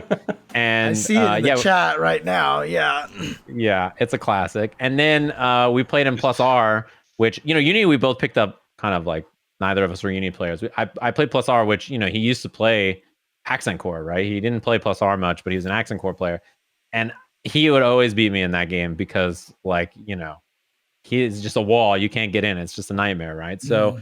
And he beat me in that game. So then Strive, we actually haven't played because he's been so busy and he plays at night and I usually play during the day. Right. So we haven't found a good time to play any games, but he was basically who I expected I would struggle against in the tournament. That was the person that made the most sense.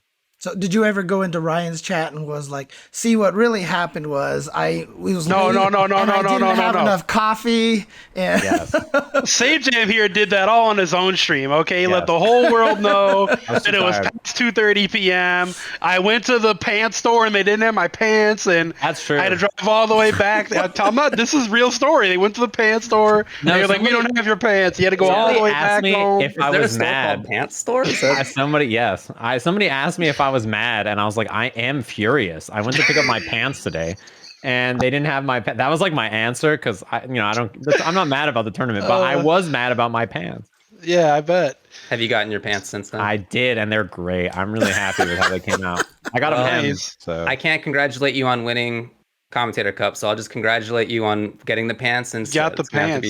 Hey, look, it all comes full circle, right? Injustice. Solomon Grundy wants pants too, right? So it all just kind of comes together, right? Is that his lore? I didn't know. Solomon Grundy, born for pants on Sunday. You don't know about that? No, because that's the Cartoon Network commercial joke where he goes, Solomon Grundy want pants too. So what? I have never seen that. Really? I've never seen that once. Yeah, Nobody you made that up, James. Knows about that, dude. I mean, look. No, there's people in the chat. They say in the chat they know about that. Come on.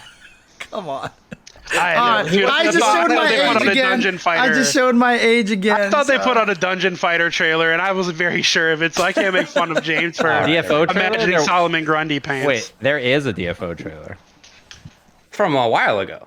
Yeah, it's very old. Yeah, I was talking about recent, within last. You almost made me blow my mind again. Not because recently. I just Googled it. Yeah, I thought No. within like last few months they had shown it off for some reason. It was It was a fever dream. I completely dreamt it. Yeah. Yeah. All right, James, hit him with your final question. Yeah, the question that I always like to ask everybody is where they got their handle from. So where did Steve come from? Steve is Watson's fault because I used to always enter as just like Steve with like, well, I don't know, one E probably. I would assume that's how it's spelled. Well, two total E's, but like one in the middle, you know. And Thanks, then buddy. like he would yell my name like really long when I would sign up. So he just started adding E's in the middle until it really got out of control and like the Nice. challenge was all messed up. So that's where the name came from. He just Dang. would always yell it like that. And I like lived at Super Arcade. I was like always Right, there. So Right. And then how did that transition to Sajam? Well, Sajam was first, but then I just like entered tournaments as Steve because I was like, oh, it's easy. Like, Yeah. people just know me as Steve, so I'll just enter as it. But as far as like Sajam, I made it up when I was 13 years old. 12 or Okay, 11 or 12, okay. something. Yeah, I was young and I needed a name for like an MMO, and whatever name I used before that, which I don't even remember to be honest, was like not available. So I went to play Age of Mythology online and I had to make a name and I couldn't think of anything. And everything I was suggesting started with an S. So my cousin who was there and we were gonna play, she was like, why does everything start with an S? Like, does it always have to start with an S? And I was like, my name starts with an S. Like, that's my jam. It just makes sense. And then I was like, oh wait. And then I mashed those together and that was it. Wow. Yeah, it's not a very That's my jam. that's it. That's That's my literally- jam. You know, when you're a little kid, sometimes you do things that end up having long-term. Yeah, repercussions. Ultra David. Exactly right. I be tried fair- to change it a couple of times, and Nope. it's not going to happen.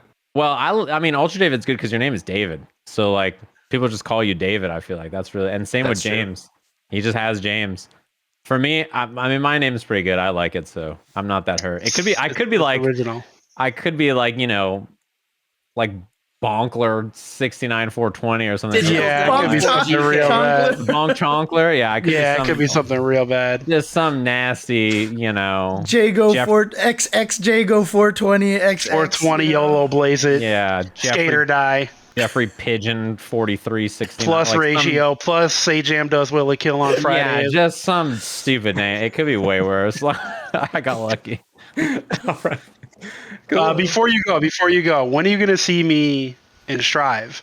Because I'm not trying to get in your queue. Oh my god. Like, it's easier to get a fucking pair of sneakers on the Kicks app than it is to play in the Sajam queue. So I'm definitely not waiting around. When are you gonna see me? Kind of top player privilege. You know who's come to my stream 2 days in a row? You know who's come to my stream within the last week to sign up for the queue? The Evo champion and the second place finisher at Evo for Guilty Gear. So you think you're more important than both Hitachi Yes, and absolutely, 100%. I see. You know what's funny? I just an aside, the day before Commentator Cup, I played Hotashi and yeah. beat him Oh yeah. 3-2, saw. and then I lost Commentator Cup. So by the transitive property of fighting games, Yep, Commentator Cup is more stacked and difficult than Evo. correct. And so, you That's know, true.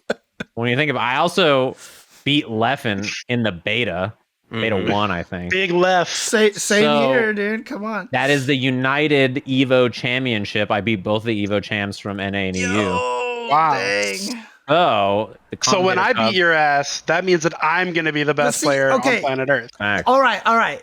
Next Commentator Cup Strive, you're entering Tubo, round number 1, Sajam Tubo. We're fixing You're it. really gonna make We're gonna make fix it. Steve go to losers round 1 right away. That's so mean to him. unless Oh, it's boy. like That's a lot of good content though, man. You get to make a whole losers run. That's good. if it was like first hit wins, then it's a 50-50. Yeah, that's the best chance. I'll play anytime. I usually don't play that often off stream, but I sometimes Yeah. schedule sessions. I'll let you up on a weekend. Because 'Cause I I mean- can't. I have a day job. I can't play at Yeah. 1:30 p.m. like you. I play like 3 hours a day in the middle of the day. That's like already a lot. So to play like 5 days a week, so to For play sure. like more than that, it's very rare. My Yeah, poor hands I got take a you. beating. That I makes mean, sense. I will. I understand. Trust me, I understand. I get Obviously, that. we're out of time, but I mean, Strive is like the fighting game you've gone hardest into recently, isn't it? At this point, because I feel like you're playing it a lot right now. Well, I played like plus R for 6 months straight, basically. Right. Okay. Or whatever. Like I played it a lot. I was like, yeah, this is fun because in 2020 and 2019, I played like 25 fighting games or something over like those 2 years. I just like tried everything because I can't go outside. Yeah. So I was like, I'm just gonna play fighting games. So I tried everything, and then once Plus R came out, I played it like every day. People were like, "Please play anything else. Stop playing Guilty Gear. Like, please stop playing Plus R." And I was like, "No," and I just booted it up again.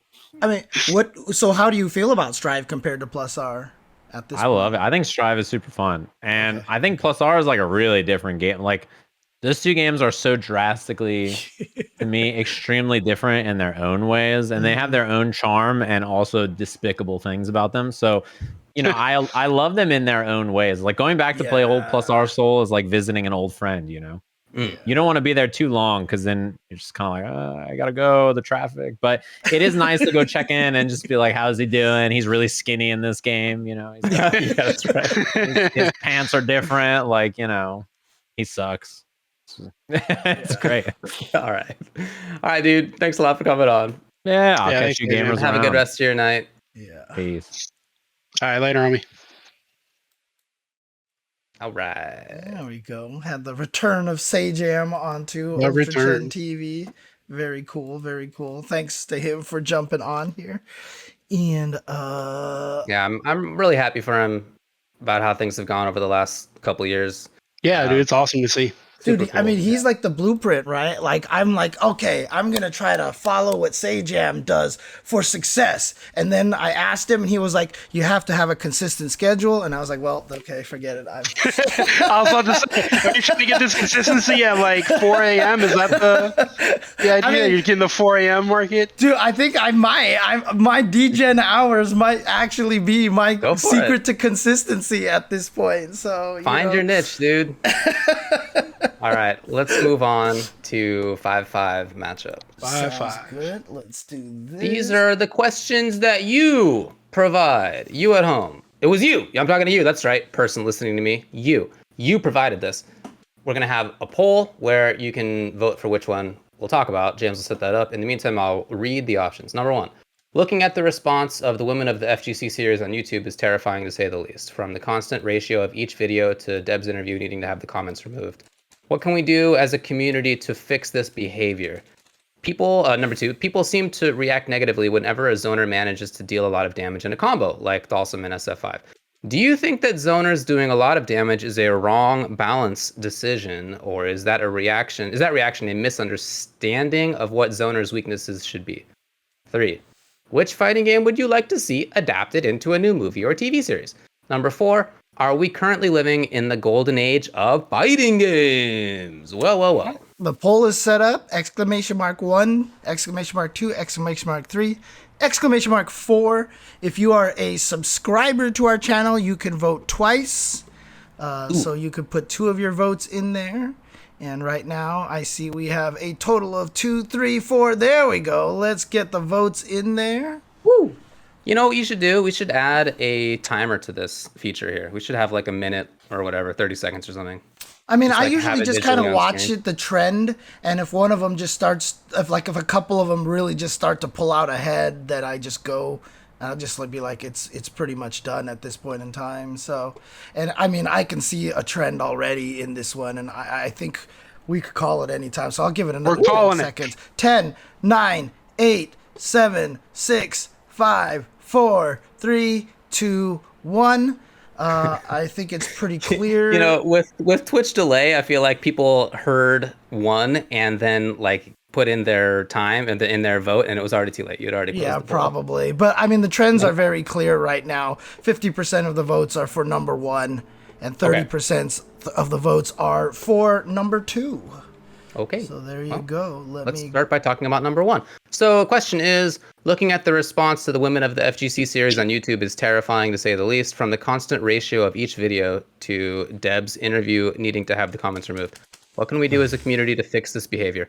Okay, it's just a little background here. So the PlayStation YouTube channel has been putting up interviews by women in the FGC of other women in the FGC. And it's been great. They've had all sorts of people on there. People from sort of more of an NRS background, more of an anime background, Tekken, Street Fighter, Marvel, all sorts of different stuff. and the interviews are really cool. They're not that long. They're like 10-15 minutes long, and it goes into both the sort of the host, the questioner, their backstory, and then also obviously mostly about the other person's backstory, and all sorts of topics. Why you into these games? What got you into it? What's your backstory and stuff?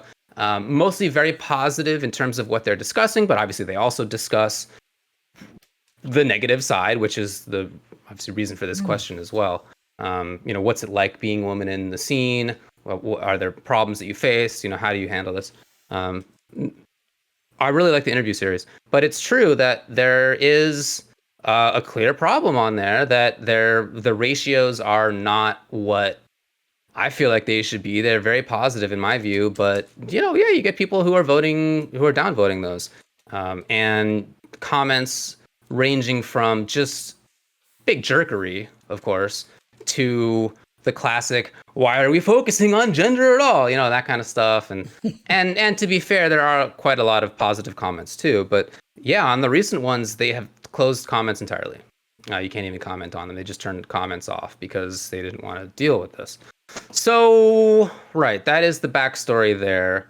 What can we do as a community to fix this behavior is the question. It's a really hard question because all we can really do is keep pushing bigotry away. Like there's, as individuals, there's not much we can do, but as, a community, we can keep saying no to bigotry. We can keep saying no to people that are tolerant. We can keep pushing those people out best we can. But it's real hard. I mean, the internet's a lot of people. It's very hard to curate the world. It's damn near impossible. Yeah. But as far as like our direct community goes and people that we allow in our circles and our tournaments and our events, just keep pushing out hate. That's all we really can do, I think. Yeah. I mean, I think someone in the chat says it really well. It's like, when you look at like IMDb and movie reviews, it's always like 10, 9, 8, 7, 6, and then it goes down here, and then everything's 1. It's going to be the extreme. And so, you're just going to have that giant swath of people on the internet who are going to be bigoted, sexist, etc. And, the anonymity of the internet allows them to be extra jerky. And I like, there probably is no way to prevent that, right? I mean, outside of big, giant societal changes, right?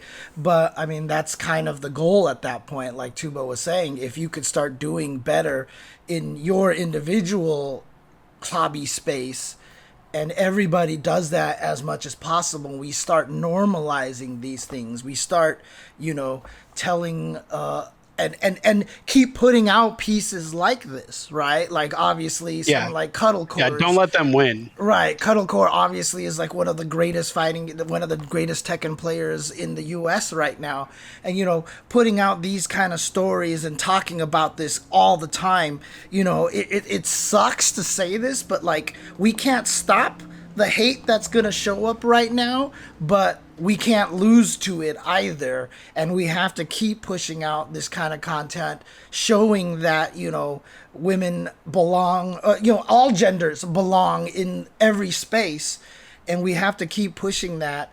And it sucks to say it this way, but, we have to normalize it so that it's not something that people want to talk about. It's interesting that, when you do get to a point where people talk about, the oppression of, blacks and like they couldn't vote and, the water fountains and all, like those are like literally someone's grandma, right? But like people want to treat it like it was like 200 years ago or something like that.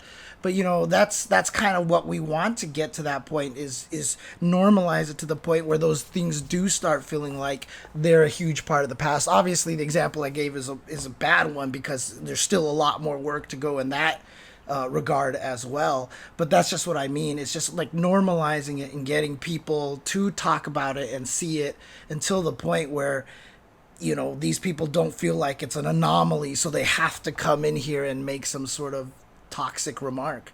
Yeah, I mean, unfortunately, even if it's just a few people who feel that way, they're loud about it. You know, so I don't know what the percentage is. Not to say that it's a low one, but I don't know what it is. And in any case, it doesn't need to be very high for it to be very A noticeable. problem. Yeah, a problem. Totally. So, yeah, I mean, I agree with you guys that it's just a constant fight. It's not something that will probably ever stop, at least during our lifetimes. And I think we all just have to be willing to continually do that, to push back on it in person and online.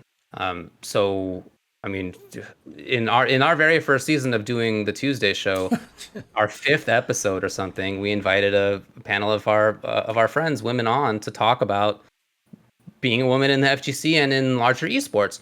It's not a new problem, right? So the same kind of thing is continuing to happen. Yeah, and it had almost as much of the kind of toxicity in the comments too. Yeah. Absolutely, yeah. And I, that's we'll just have to keep it up. We have a lot of great people who watch on Ultra Chen TV and your guys' channels as well. And I don't think that's an accident. I mean, when people say bigoted or bad stuff in here, we kick them out, or we have mods who kick them out. And that's, I mean, you have to actively curate that. When it comes to the level of PlayStation's YouTube channel, which has whatever millions of subscribers, maybe that becomes tougher, so they just turn the comments off. I think that's a bummer, but I also understand that path. Rather than having the clear negativity underneath, just have the focus to be the video with really good stories that are being told well, about the FGC and women in it. Like, that's great stuff. So I wish that didn't have to be an option, but in that kind of context, yeah, I think that's what you do at that point. But when it's in other contexts too, I mean, it's if you and your friends are out at a bar, when we can do that again, or whatever, when you're hanging out with people, you have to also call them out in person. Like, this is a constant thing. It's not an occasional sort of thing that you can sort of segment into one part of life or not. I mean, we talk about women in the FGC because that's the community that we're in, but they are women who face that kind of stuff, not just in the FGC, right? And it's a general issue for them, for sure, that's caused by other people. So yeah, I mean, we got to keep going on. That's how it is. Yeah, it's gonna be a fight that. Thanks, 16-bit. Appreciate that, and that means a lot. It certainly matters to us to try to make that kind of atmosphere. And I know that you deal with a lot of BS, and I know that a lot of other people do as well. I'm glad that there are some spaces where it's not like that, but obviously there's a lot of work to be done in increasing the number of spaces where it is not like that. Yeah, I mean, we're glad to have you. Realistically speaking, this problem that we're talking about probably won't go away in our lifetime. You know what I mean? Like, it's a long-term thing that we're going to have to be working on, but chipping away at it, continuing to generate this kind of content, continuing to normalize it, continuing to make people realize that this is a real thing, and that we have to focus. Like, people like, why are we talking about gender? Why are we focusing on this?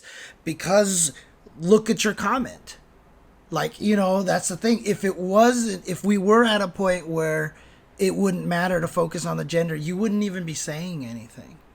You know what I mean? Like, that's just kind of how it is. So it's going to be a slow process, but it's something that this is how we fight it. And like I said, it'll take a while. It'll take a long time. It's not going to change overnight. Yeah, and in many cases, it's not just a change that you help other people get through. It's a personal one too. I mean, I know that we've all been through that. I did not. For sure. I mean, I didn't know as much, I think, is the reason for it. But in many cases in my life when I was younger, I would not have.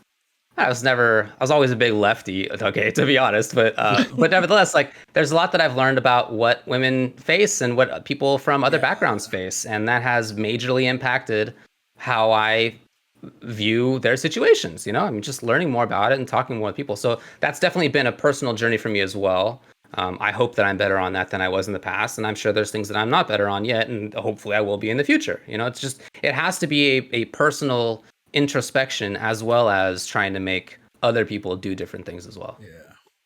Okay. All right. For sure. Cool. Well, let's move on to the next one. Ooh, this is actually still too long. Holy crap. So people seem to react negatively to whenever a zoner manages to deal a lot of damage in a combo. Do you think that zoners doing a lot of damage is a wrong balance decision? No, man. Come on. Obviously, I'm going to defend this. Look, it's not like this is a Street Fighter 5 only thing. There have been a ton of games where zoners do a lot of damage. A ton. Name one. Marvel 3. Yeah. Dude, Soul Calibur 6, Ivy, she has some of the highest damage combos in that game, right? There's a lot of zoners that do a lot of damage. I was just talking about Axel's doing 60% pretty often. Come on. Axel It's been the case in a couple of NRS games. Like, it's just not that rare. It's really not that rare. I think that's not even really the thing that people complain about when it comes to zoners. I think it's not, I'm mad about this zoner because they do damage. It's, you cut the sentence off earlier than that. It's, I'm mad about this zoner. Like, that's it. Yeah. And if the zoner does more damage as well, that's maybe another like point that you can try to make. But I really think the problem is the zoner. In most cases, when zoners do a lot of damage, it's not from the actual zoning.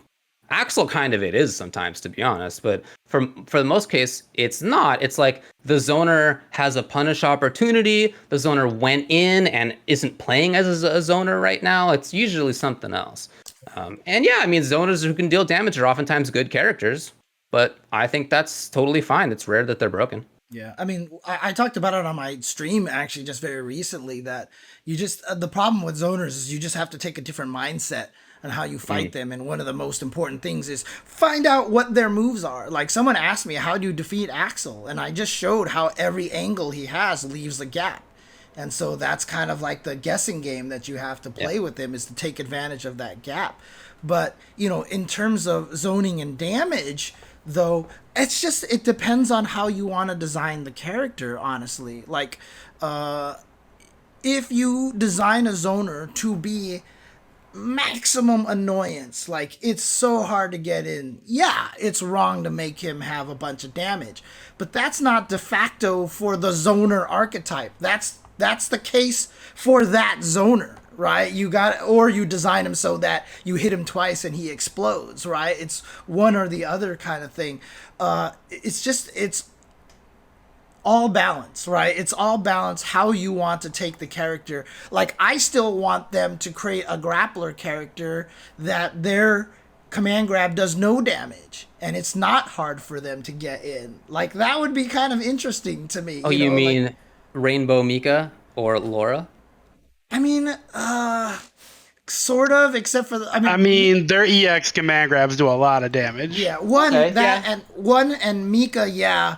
But what about Yun? What about Laura? Not as much. Yang? And Yun, I mean, Yun can kill you without a command grab, honestly. Like, I want to make it that is literally the focus of their command grab. And Makoto definitely does way too much damage off of a command grab. Yeah, dude. She actually kills characters off of a she'll grab you one time and you will die. So Makoto, that's an actual 100% against some characters. I mean, honestly, that was what made me want to play Makoto when she first showed up in Third Strike. When I first saw her at an E3, I was like, this is the character I've always wanted. The fast grappler whose command grab doesn't do a lot of and then I found out she's like roll the dice 100% character, and I was like, I'm not as interested anymore. So if that was me, that would have made me more interested. I'd be like, all right, we're playing the game now.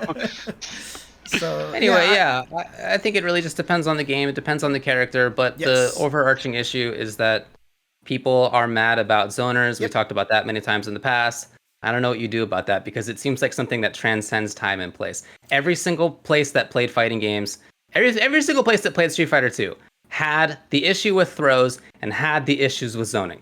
Every single place in the entire world had that problem. There's just, I don't know why, but something about people who are playing games, they don't like it. Right. I don't know what to tell you. Like, that's how it is. Here is the hard truth, okay? This is facts right here. If you're fighting a zoner and they seem to be able to hit you at every angle and you can't get in, that means you're being predictable. Because like I said, any developer worth their salt designing a fighting game will make sure that there are gaps in all of the zoning buttons that they have. If you don't take the time to study what those buttons are, when they hit you with certain buttons, that makes you want to avoid that space, and so you jump to the other open space. And if you do that predictably, they're going to have the button sitting there waiting for you there. The more you get hit by zoners, the more it means that you're just being predictable. Like, stay calm, understand it's all the same mix-up, that they can attack here, here, or here. There's gaps in all these. Pick one and attack, and it's the same mix-up. Okay, but have you considered getting mad at the game and blaming the developers? Because that's what most people seem to go with. Like, it seems easy. It's tried and true. It's tried and true. Easy. Dude, Yeah, you're that's talking Definitely less to, effort in that. You're Way less talking effort, to the man who used to complain about how low tier Cammy was in Street Fighter 4. Okay, like let's face it. I was one of them. All right, let's just put it that way. I was there. So there you go. Blame the beasts. Blame the beast. I definitely blame the beast a lot. I definitely do not do that as much as I used to. So Zoners are cool. Continue making zoners, please, video game developers. Please don't listen to the haters. Please continue making those characters. Yay. Yep. I mean, it's sad because honestly, make zoning good again. dude, right? I was about to say the same thing. There's games where it's good, and even in SF5. Are there? Not Yeah. as much. I mean, like even Not like there NRS, used to be. the king of the zoning game. Like obviously Cetrion exists, but Yeah. even in MK11, I feel like it wasn't to that extent until they added RoboCop, right? But like, I mean, that was propaganda anyway. Even in Injustice 2, it wasn't as dominant as people said.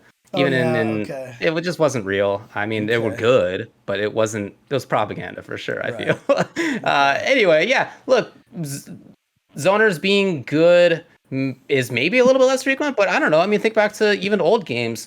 It's not the case that even in many old classic games that they were good. There's I don't think it's that zoners need to be good. I think zoning, as in things like Dragon Ball Fighters has virtually no chip damage.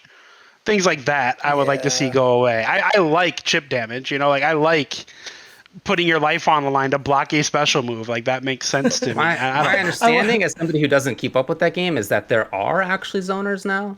No, you can zone if you play Broly, sure, but okay. It's more to set up to get a hit. It's not. You're annoying someone so you can hit them and kill them in one touch. You're not chipping them to death like Morgan did in Marvel 3. MYK mentioned Morgan. He's like, I feel like the last great zoner was MVC3 Morgan. And I actually fully agree. I wouldn't call her a zoner. I would call her a mistake. No, oh God, yeah, she is a mistake. I mean, you're not wrong there either. No, because that's the thing about her. Like the way they designed her, I mean, even I think Seth has kind of admitted, like, because he was like, you all said she was bad in vanilla, so, I mean, that's what he said. She was. So. She's not. They didn't have to do all that, like, just because she was bad doesn't mean you got to do all that. She's one of the all-time greatest zoners, though. It's not that she's... Yeah. I think if you look at her as, like, the signpost, I mean, she's in rarefied air, honestly. She's in... Yeah. One of the all-time strongest zoners in a competitive fighting game. For sure. I mean, just don't make not a really the game meter benchmark during Astral Vision, and that's like all that it needed to happen. Seriously, so there's a lot of good changes that could be made to that game. Yeah. But anyways, all right. You guys got anything else on this one? I don't. All right. Okay, we move on. Guess what's happening soon? Very soon. Not drip. A day and a half. Okay. Well, what is going to be happening soon is that Melty Blood type Lumina is going to be coming out. It's very soon now. Comes out on September 30th. So what, a day and a half, I guess. Yeah. And AKA very soon, Red Arcuade is revealed as the final character. You definitely butchered that. There's no way that's how that's said. I don't believe it. Right. It's like Arlieth Tralare. There's no way to get it right. You're always wrong. Worcestershire sauce. I don't know how it's pronounced. No one can actually say it. No one can spell Worcestershire sauce. It's not a real word. Yeah. Anyway, that's the final character of the launch game. that has been announced. I mean, obviously it's coming out in just a couple of days. So Yep. there's 13 characters that are going to be in there at launch. Yeah. In addition, there is a ton of footage of the game out on the Type Moon Games YouTube channel, which I have watched a bunch of. Oh, cool. And if you haven't checked that out, if you're somebody who's on the fence about the game or is just maybe not even interested in the game, I do recommend looking at it for a while. I mean, I've been honest about this in the past. It's not what I'm looking for audio visually in terms of the graphics and the sound and yada yada. I do think I slept on the songs a little bit. Some of the songs are Music good. and the sound effects are fine. Yeah. Maybe higher than I would go, to be honest. But I think I slept on them a little bit too much. Some of the stages are still not what I want, but whatever. In any case, that's not what matters to me. The gameplay looks like it's really fun, I think. So I'm definitely going to get it. I'll try it out. I'm going to give it an honest go. And, you know, the more that I see of it and the more that I see people talk about it, because I'm going into this very fresh. I don't know anything about the game historically. The more that I see people talking about it, the more excited I am, you know, and I could totally see it happening, kind of the same stuff that happened when Undernight came out. I memed on the game, you know, especially because the first version of that game was really bad and really broken. And I was like, oh, what's this? They're going to try to make this game competitive and it looks boring looking. And then I loved the game. I really, really liked Unio. I played a lot of that game. And sure, that could happen again. Why not? So I'm definitely going to give it a go. I mean, I know a lot of people who, to prepare for Type Lumina, they've downloaded that rollback fan version that's out there for Actress again. And almost everybody that I've talked to who has done that has universally said that the game is really fun, very intuitive, you know, and so I'm looking forward to it. I mean, as the people who did create Under Night and Birth, like I said, it's like one of my favorite fighting games in recent, you know, decade. I really enjoyed Under Night and Birth, Uniel particularly, because that's the one that we played. Yeah. So I'm looking forward to it. My biggest problem right now is just that I just don't know if there's just so many fighting games. Like, do I drop something? Do I just try to squeeze it in? You know, I mean, it's like, it's so tough. But I definitely will get the game. I will definitely stream myself learning the game and have people, you know, teach me stuff. And, you know, with rollback netcode, and again, we can't sit here and just be like, oh, praise rollback netcode, because we better be good rollback. We have no beta, right? So we don't know. But like, if it's good and the rollback netcode works, that just makes the game that much more appealing to try, right? Because I mean, like I said, I don't play ranked all that much, but I gotta tell you, playing Strive on ranked has just been some, like, of the fighting games I've been playing online, it's the most joyful experience, because you can't blame, like, you can't blame the beasts, right? Like, when you lose, you feel like you're actually losing, whereas a lot of times you play Street Fighter and it's just like the bonk, and you're like, what? And like, you know, and you're just like, I can't play in this environment, you know. So if their rollback is good, I like that makes it that much easier for me to try to play the game online, honestly. Damn. Somebody asked now me I feel like a jerk because you guys said, "Oh, I want to try it." I hate to say it, but I'm not. I'm definitely not playing. You don't hate to say it at all. I don't wanna. That's fine. It's just that simple. I don't wanna. Dude, what if someone on your stream gifted it to you?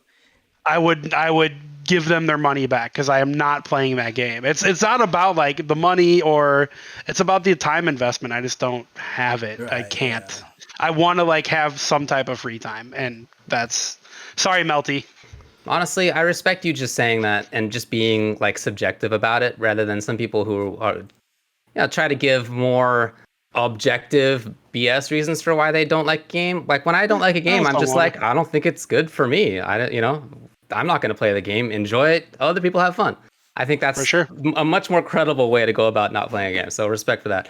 But somebody in the chat asks, is this the first game where I'm going to be playing a little girl? And I tried to think about it, and I guess I haven't done that. But I also kind of think that that's not my fault. Like, I want to be playing historically big bodies, and then over the last like half dozen years, zoners as well. And devs just like don't usually make those the women characters. I played Batista for a while in Under Night, but that's, I don't know, that's not my bad. Get it together, video game developers. But I will say the characters that I'm considering playing are Koma and Vlav. So I might also not be playing a little girl in this game either. Anyway, we'll see. All right, we move on to the next one. Nickelodeon All-Star Brawl.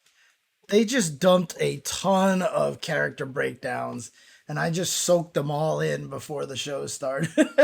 Oh yeah, okay. Yeah, I was watching James watch Lucy Loud's trailer. Yeah. Or explanation or whatever you want to call Lincoln it. Loud and Lucy Loud. What the heck show are they from?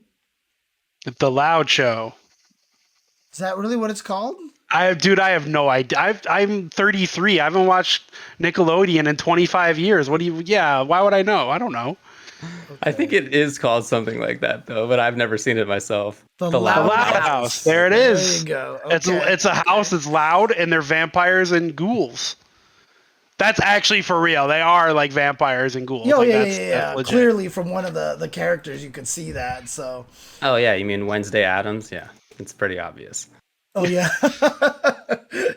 Yeah, anyway, so they put down breakdown videos of Helga, Michelangelo, April O'Neil, Nigel Thornberry, Danny Phantom, and Lincoln Loud and Lucy Loud. They put out a ton of them. The game comes out in a week at this point. It's very soon. So They delayed it, actually. They pushed it back Oh, from the 5th to the 8th, I Oh, believe. okay. Ooh, Okay. So interesting. just a few days. Just a few Yeah, days. yeah. Uh-huh. Mhm. all right, soonish still. So look, what do you guys think about these breakdown vids? What do you think about these characters? I keep saying this, but I really have to hand it to the developers of this game. You can tell they love Smash Brothers. And the detail that they're putting into these little character breakdowns and stuff like that, and showing us cool things, and showing us these crazy combos and everything. And even in the Nigel Thornberry breakdown, they name every move. And Yeah. he has this dive kick in the move from the air called Falcon Kick, and the guy announces that he does the move called Falcon Kick. Like, I mean, I just I heard that and I was like, that's so cool. Like, I dig that kind of thing, And but I mean, honestly, too, while a lot of the characters feel like there's a lot of sameness to them, and like their up attacks feel like they all kind of do very similar juggle setups, I do like the fact that they do try to put in some interesting mechanics in there. So like Lucy has the ability to change between normal, ghost, and vampire mode. April has the ability to power up her ratings so that one of her attacks She gets has stronger. frank camera shots, basically. Yeah. And so, I appreciate that they did try to put in some like really interesting stuff in the game like that. So Yeah, I definitely agree. Yeah, that looks fun. Give it a shot. That is a game I'll give a shot. Damn, I'm going to get roasted. You're not going to play Melty, but you'll play Nicktoons. Ugh. Damn right. Damn right. I will pick Ren and Stimpy and play some Nicktoons. Yes. hey, look, absolutely. you were one of the top Brawlhalla players for a while, right? I was pretty good. I wouldn't say top, but I was pretty damn. Like, I was ultimate gatekeeper. I think I took top 16 at Combo Breaker the year it was there. and there was like 300 entrants. Prize money, dude. There was like 300 entrants. 350, I work. think.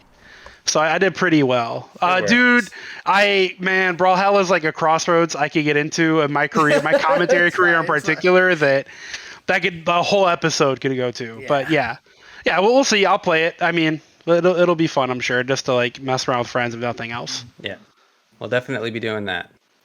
All right, cool. Stages are cool too. I mean, I agree. They have a lot of creative stuff in there. So, yeah. Again, I just really like the way that they're putting this. And again, just hoping this game is a big enough hit that they can actually get all the voice actors in there. Or Yeah, some improvements from Or like I like said- Power Ranger style. I would, with the way the devs have been going, I wouldn't be surprised if all the moves had a voice file. I think I've joked about this on Tuesday's show last week or something.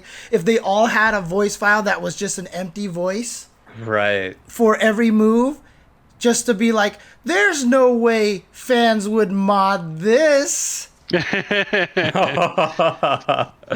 know, would be because then you pretty just awesome. replace Yeah. the files as easily, like they'll create. I'm sure apps. we're gonna see some good mods Oh, like yeah. right away. For I'm sure. sure of Good it. point.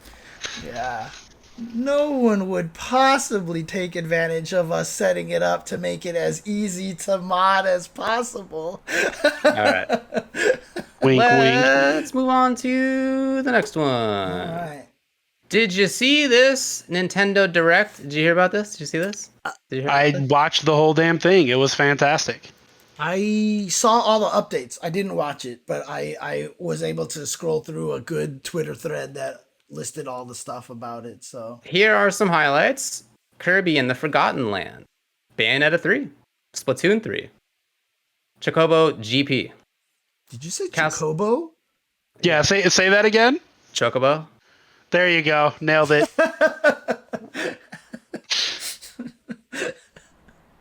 I don't know. What's wrong? You guys are weird. Quit being weird, you two. Castlevania Advanced Collection and Actraiser Renaissance as well is going to be in there. And Nerd.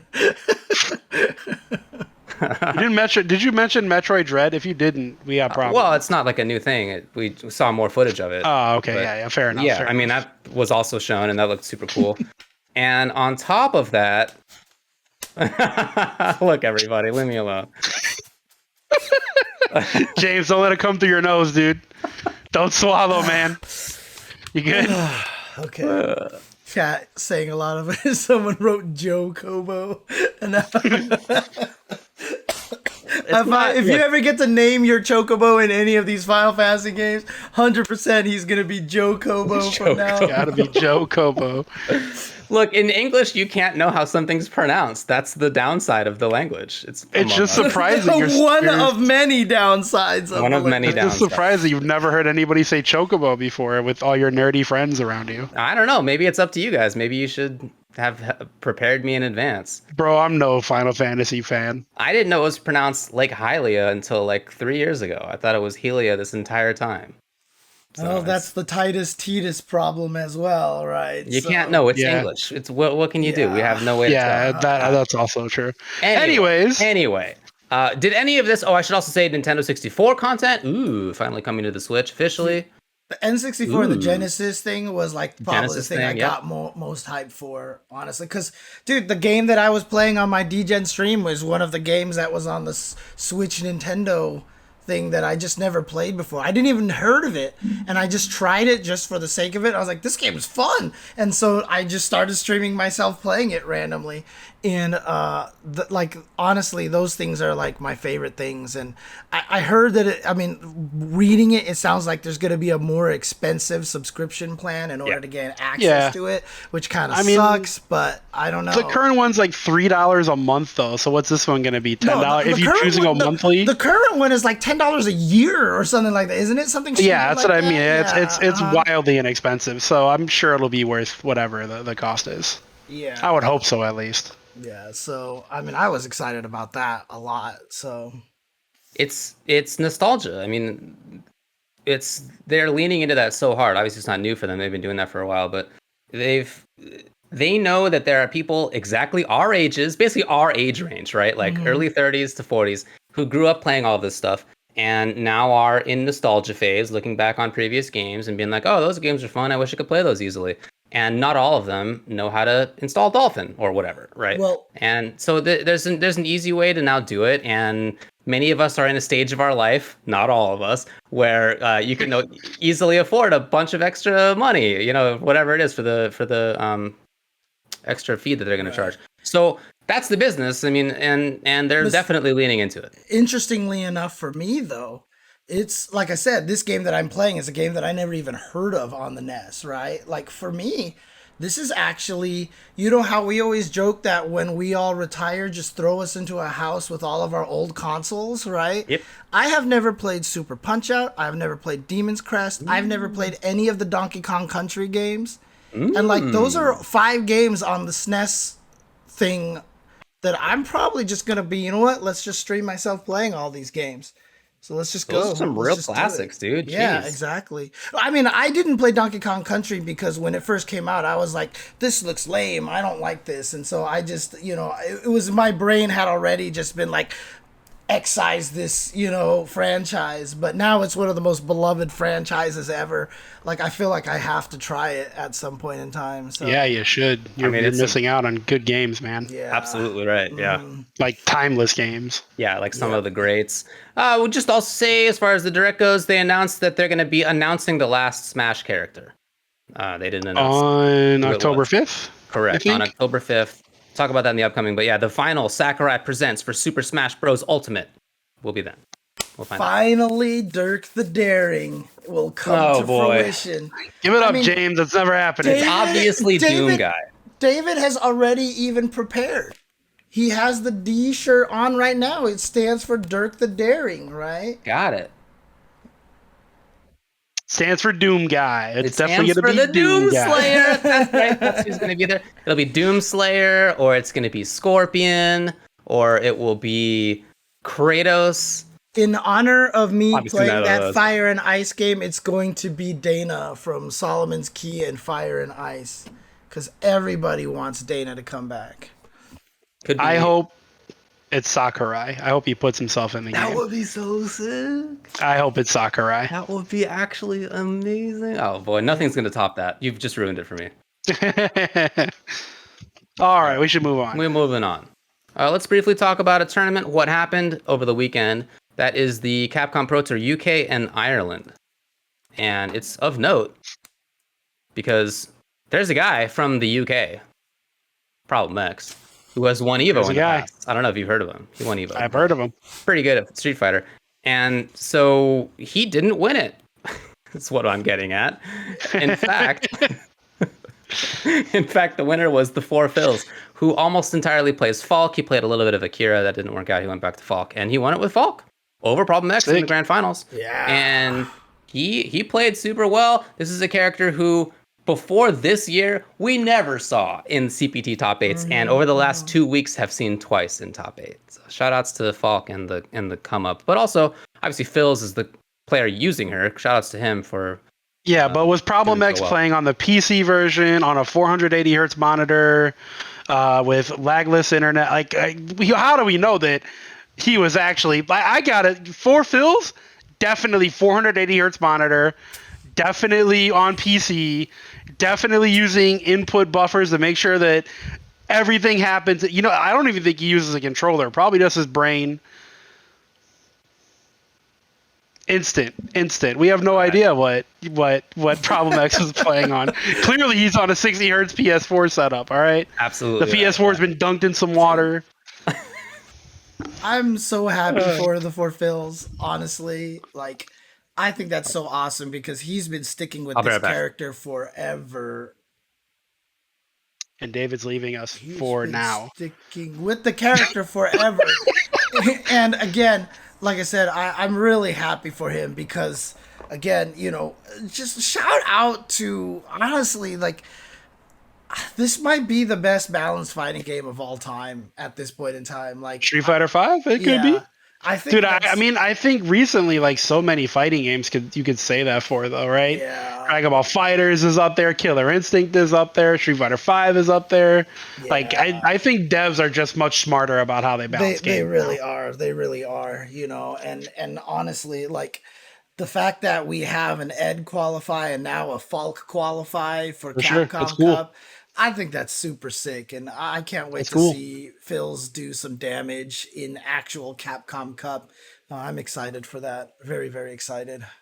Yeah, I just want to be clear. I was not taking away from Phil's, by the way. Yeah, of course. Just making jokes about a bajillion hertz monitors. Speaking of which, man, I really need to upgrade my 60 hertz monitors. I'm not getting the fulfillment out of my PC that I could be. I need to find out. I mean, it's I've got a nice monitor here. I should up the hertz on it so I can. Well, do you have what? How many hertz is it? Oh my God, you're getting a phone call. Is that David? No, it's not a phone call. That's an email warning here. Email warning? Well, I'm sorry, email Whoa. notification. Email. I was like, you're getting warnings that you might get an email? What kind of future technology is this? What are you guys talking about over here? How are We're things talking going? about Hertz. the future, apparently. We're talking All right. Yeah, we're talking about Hertz. monitors and stuff. We're just waiting for you to get back. Actually, Okay, well, I'm back. One of What the did things Ajax do? we Everything's forgot- fine, but I just had to take a call. It's all good. Oh, okay. We actually forgot to mention this, but actually kind of controversial and just a little bit of discussion was the Tekken South Asia tournament that just happened recently, and there was a lot of drama going around that one and people getting frustrated and stuff, and like the connections were really monitors? bad. Arslan Ash uploaded a video where like his game was just like chugging, and there's even like, and again, this is what I had heard from someone talking to me in my chat about it, but there are now accusations that the person who won the tournament didn't even play their last few games, that someone else actually jumped in and played for them. People have been doing Wild. analysis that there was a character change and that the play style was a little bit different all of a sudden. The Korean backdashing looked different between the two characters, and so Rip was even on Twitter like being mad about the quality of the internet and the matches and stuff. Like Rip was actually going in on it as well. So. Oh, the Rip that came on here and said, well, Tekken has better netcode than KI now, huh? That same Rip, eh? He did say that. Damn, the call out. I mean, if I don't MYK forget. Elephants don't forget. If MYK is still in the chat right now, he probably has a lot more information about that. I don't know if he's still here. But yeah, again, you just got back. Yeah, I was just talking about the South Asia Tekken tournament and all the stuff that went on over there. There are claims that, someone played for Khan, the person who won, that all the connections were really awful and stuff like that. So there was a lot of controversy and drama. And if there's actually, again, I don't want to dwell too long on this, but if you have any insight or more, what you could more to add to it, what the situation is right now. Yes, let the chat know. Yeah, so just let us know, and I'll repeat anything that you say. No concrete evidence, just a lot of people analyzing, stuff. And like I was saying, that people were noting that it looked like the Korean backdashing style was different between the two characters and stuff like that. So yeah, there was a lot of drama going on there. So I guess we'll see how that develops. Yeah, that's unfortunate, but there you go. Okay. Okie doke. Moving on, briefly talk about things that are upcoming. Obviously, most immediately, in just a day and a half, his Melty Blood type Lumina comes out very soon. Check it out if you're interested. Again, they have a lot of game footage up. I'm sure people will be streaming as well, just a couple of days if you want to see it. In addition, October 5th, the final Sakurai Presents for Super Smash Bros. Ultimate will be happening. That is to say, not only is he going to be talking about the final character, but it'll be the last time that he's going to be doing one of these presents. So it's gonna be hard, check it out. He's done it so many times. There's 800 characters in that game. You know what? This is going to be the worst thing about it. We know it's the last character. 99% of the internet is going to be mad. I don't care who gets announced. 99% of the internet is going to be mad. I don't think so. No? I don't know. I don't think so, man. Like even characters that I'm just like, why would you put that in Smash? It seems like every time Twitter is just ecstatic about the new character. I mean, granted, there's always hope with future slots, and that we don't have anymore. I just feel like people will meme like, oh, I didn't get Dirk the Daring, and that'll be it. Like, I don't think anybody's gonna be actually pissed off about it. I mean, I shouldn't say anybody. There will definitely be people pissed off about it. Yeah. But, It's just he's such an important part of video game history. yeah, there'll definitely be some of those. But, From a video game archetype that entirely died and has never come back for 30 years. And was never really that good in the first place. Yeah, I'll be the first to admit it. But it was revolutionary at the time, dude. It was revolutionary at the time. So I don't know. I just expect a lot of memeing, but also I curate my social media pretty well that I don't see a lot of stupidity. So Maybe that's why I'm in my own little bubble. Like, yeah, a lot of funny jokes. Haha. It's kind of. No, I'm the same way now. Absolutely right. Yeah. I mean, I don't even have Twitter on my phone anymore, so I'm just less exposed. That's probably I'm why I far hadn't too heard about the addicted. Tekken thing. I'm far too addicted to I used to Twitter be. to let it go like that. I understand. Believe me, I get it. All right, and then in It addition, will be Chris Pratt. That's who's going to be the last. Oh my character. God, no! Oh, can you imagine? 100% of people would be mad if that happens. of course. Yeah, there will be outrage. This will be the first time the world comes together in peace to storm Nintendo. Anyways, continue. All right, ECT The Pit is also coming up this weekend. That's Cool. going to be a bunch of different games that they have there. Strive, MK11, Melty, Tekken, SF5. There's going to be an MK11 character draft invitational, which is a really Sick. cool idea. I'm really looking forward to watching that. That will be this weekend. You can attend it in person if you're in New York. There's, as we said before, a vaccine requirement to do so, but I don't think you can still get tickets for that. In What addition, is Total Eclipse: The Moon's Curse? well, Total Eclipse: The Moon's Curse, James, is an event being put on by RAF. Again, that event is called Total Eclipse: The Moon's Curse. PC Melty Tournament. RAF is going to be doing that, of course. So I think he's intending it to be on the smaller side of things, but RAF TX, RAF. I believe his Twitch is RAF single game, TX. single LM, by the way. So it's a big jerk tournament. That's hilarious. Interesting. Yeah. Okay. That'll be October 3rd. Because, like, seriously, I read that and all I thought was that it was a Castlevania game or something like Total that. Eclipse: The Moon's Curse. Because there's literally That sounds like, yeah. There's literally a Castlevania game called Curse of the Moon. So you know. All right, moving on. Mailbag!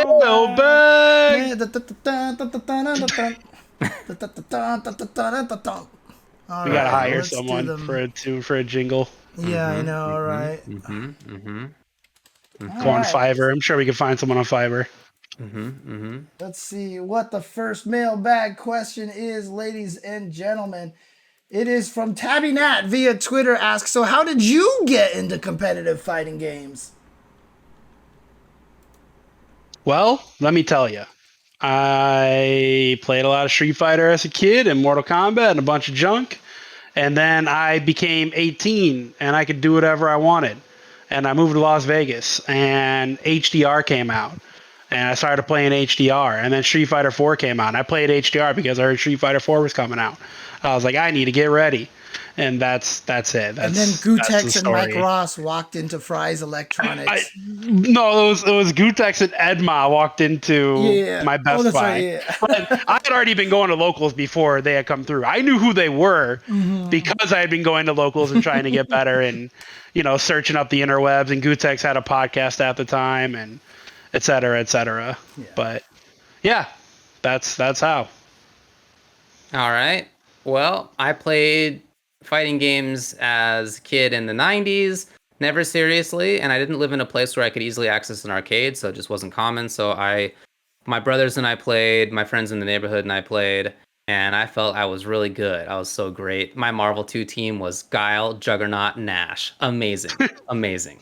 And then I went to college in 2001, and I happened to pick an arcade where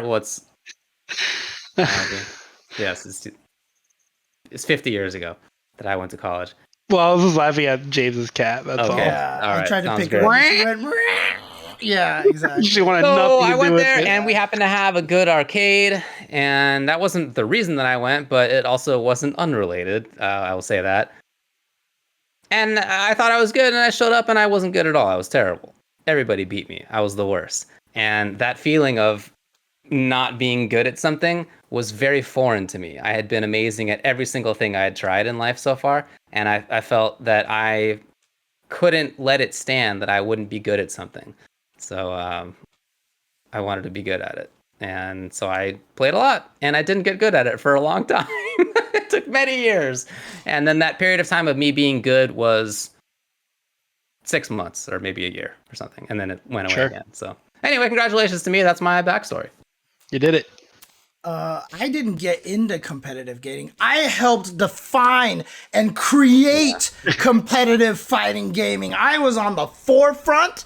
I was there when it started. We ran the first tournament at my local arcade.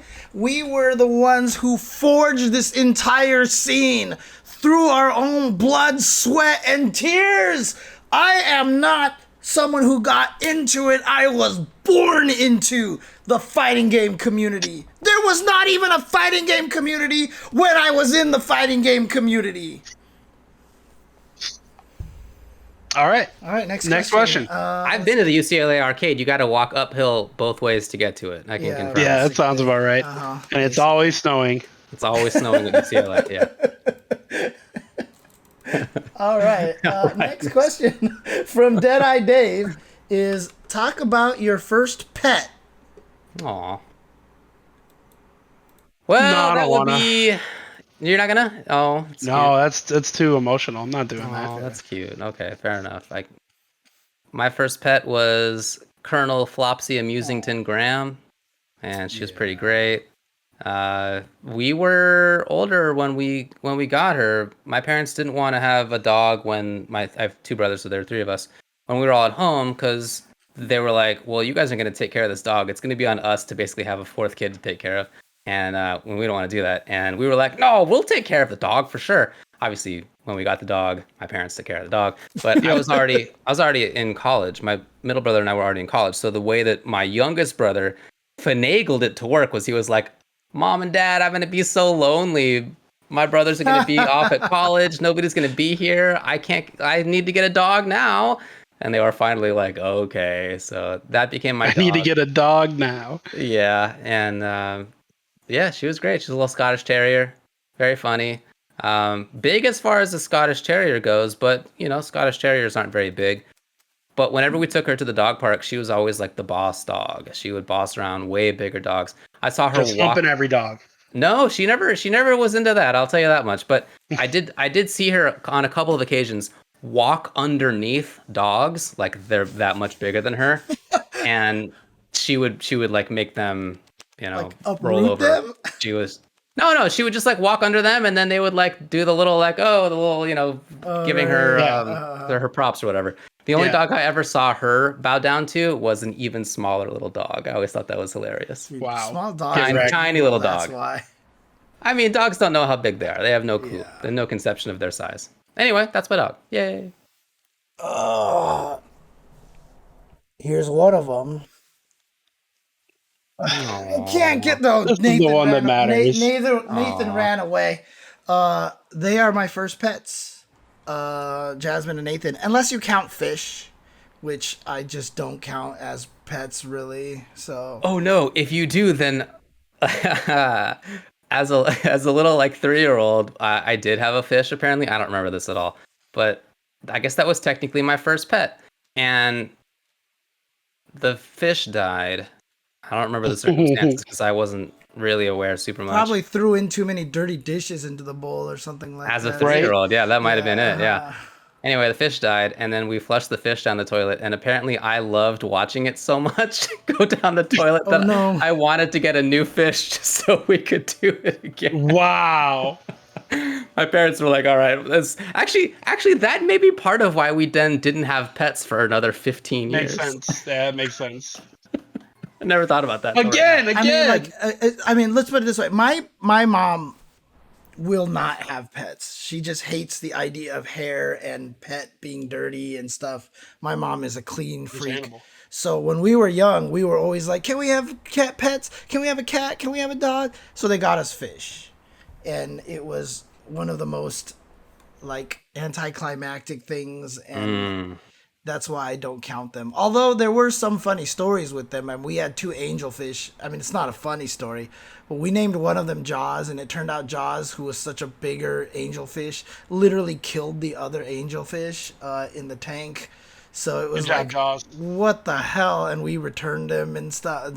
But again, like, you don't pet fish. You don't you don't get to sleep on your stomach and stuff. My brother-in-law has a fish tank, and he's really into it. And he loves the fish. That's Yeah. cool. I mean, Now as an Olaf, adult, I think that's cool. I just Olaf has a betta fish in his room right now, and actually his betta fish is adorable. I mean, I actually do play with that fish. Like when I have that's to cool. feed it and stuff, you can put your finger in it and like drag your finger, and he like chases it and stuff. It's Right. actually really adorable. So, yeah. All right, we move on. All right, next question. Sorry here. We're gonna rapid fire through a couple of these because we Well, there's only two are left, I think. So up at the barrier here. Yes, there are 2 left. Tavi Turnip on Discord asks, have you ever watched a friend start something new and struggle for a long time with it, but eventually break out and become very successful? Were you proud of them? I Of mean, course. I feel like that happens a lot in the FGC. Yeah. Right? I mean, like, there's just been people that I've seen show up at tournaments who were not very good, and then they stuck with it, and then they become some of the best. Right? Yeah. I mean, that's always really exciting to see. But yeah, I mean, I've had friends really get into, like, there's always like I mean, there's a lot of stories. I have a lot of stories about friends. I have to really sit down and think about that. So if I don't come up with anything, I've definitely seen it. And yes, I'm always super proud of them. So Yeah. And what about you guys? Sure. Yeah. I mean, I don't know that I have a particular story associated with that, but I've definitely seen friends in school and in the FGC and in sports and other contexts too get into things that they were bad at first and ended up being very strong at. Totally. Yeah.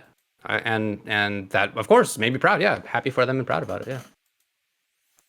I mean, Yeah, I'm even happy for seeing guys in the chat like I know Duck Helmet has been working on his artwork, and he's been getting better and better at that through the past few years. You know, I think that's cool too. So Yeah. I mean, yeah, look at Tavi being good at Strive out there. I see you playing against Tubbleware on twitch.tv/Tubbleware. Pretty cool. Congrats. I think that's great. Absolutely. Yeah, I mean, yeah, I think there's countless stories, really.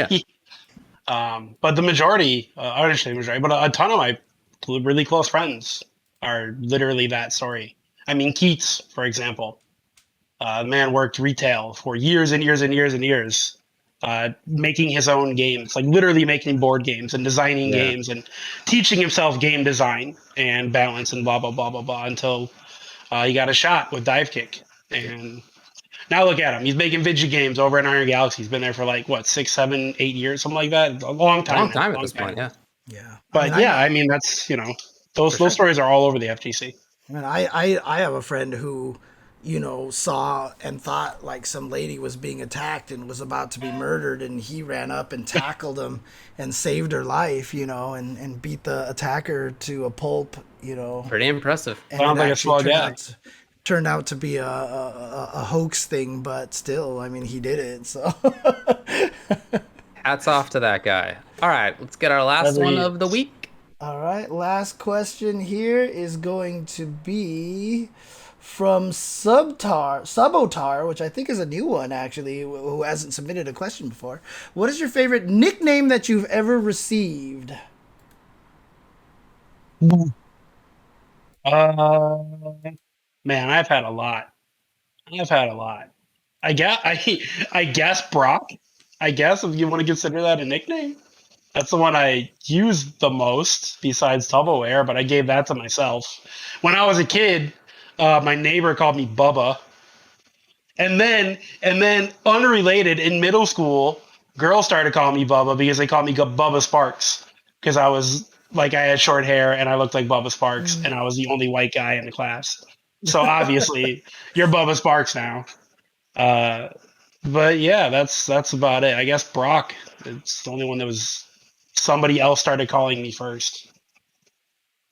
Yeah, your real name is Francis, it turns out. Yes, yeah. Big old Frank is what they call me. I mean, what have I been called in the past? I've been called Jimmy Fishmouth. I've been called Shimmy C. I've called myself JC Nile. My own handle, nobody ever calls me by, so that one is probably not a good one. Gosh, Gems Chen was another one that people used to call me a lot. I don't know what my favorite one is. That's a good question. I mean, maybe Jimmy Fishmouth, just because it was from a good friend who was very. It was said very endearingly and very humorously. So, J.C. Hensor, that one, yeah. The first time I heard that one was from Mike Ross. So, JC Ensor. what about you, David? I don't know that I have any stories about this really. I kind of dissuaded it, I think. Friends of mine would call me, well, people who I would meet would call me Dave initially, and I'd be like, I prefer David. And then like after that, it kind of never happened. The only nicknames I can think of is that some of my friends in both high school and college called me DPG. That's it. Other than that, like a couple of my friends continued to call me Dave because they knew it bugged me. But even that didn't last that long. So I don't know. Other than Ultra David, there's not really that many that stick around, and my friends don't even call me Ultra David. They just call me David. So yeah, I don't know. Not too much. Too many syllables, man. I like David. I think it's good. Ultimo, my favorite Ultimo right now, Davy. Ultimo Davy. Yeah, the last Davy. I think my favorite one right now is Carpe BM.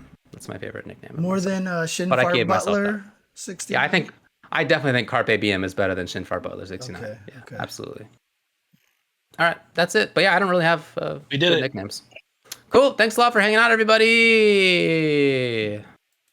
I'm gonna go stream. Yes, indeed. Second. Tubbleware is going to be continuing the show on twitch.tv/Tubbleware. Can you guys hear the birds finally? You can hear the birds, yeah. Oh I my can. gosh, thank goodness. Okay. We're going to be rating him in just a little bit, so tune in later. Peace out, guys. Take care. Stay safe out there. Get vaccinated, and we'll see you guys next time.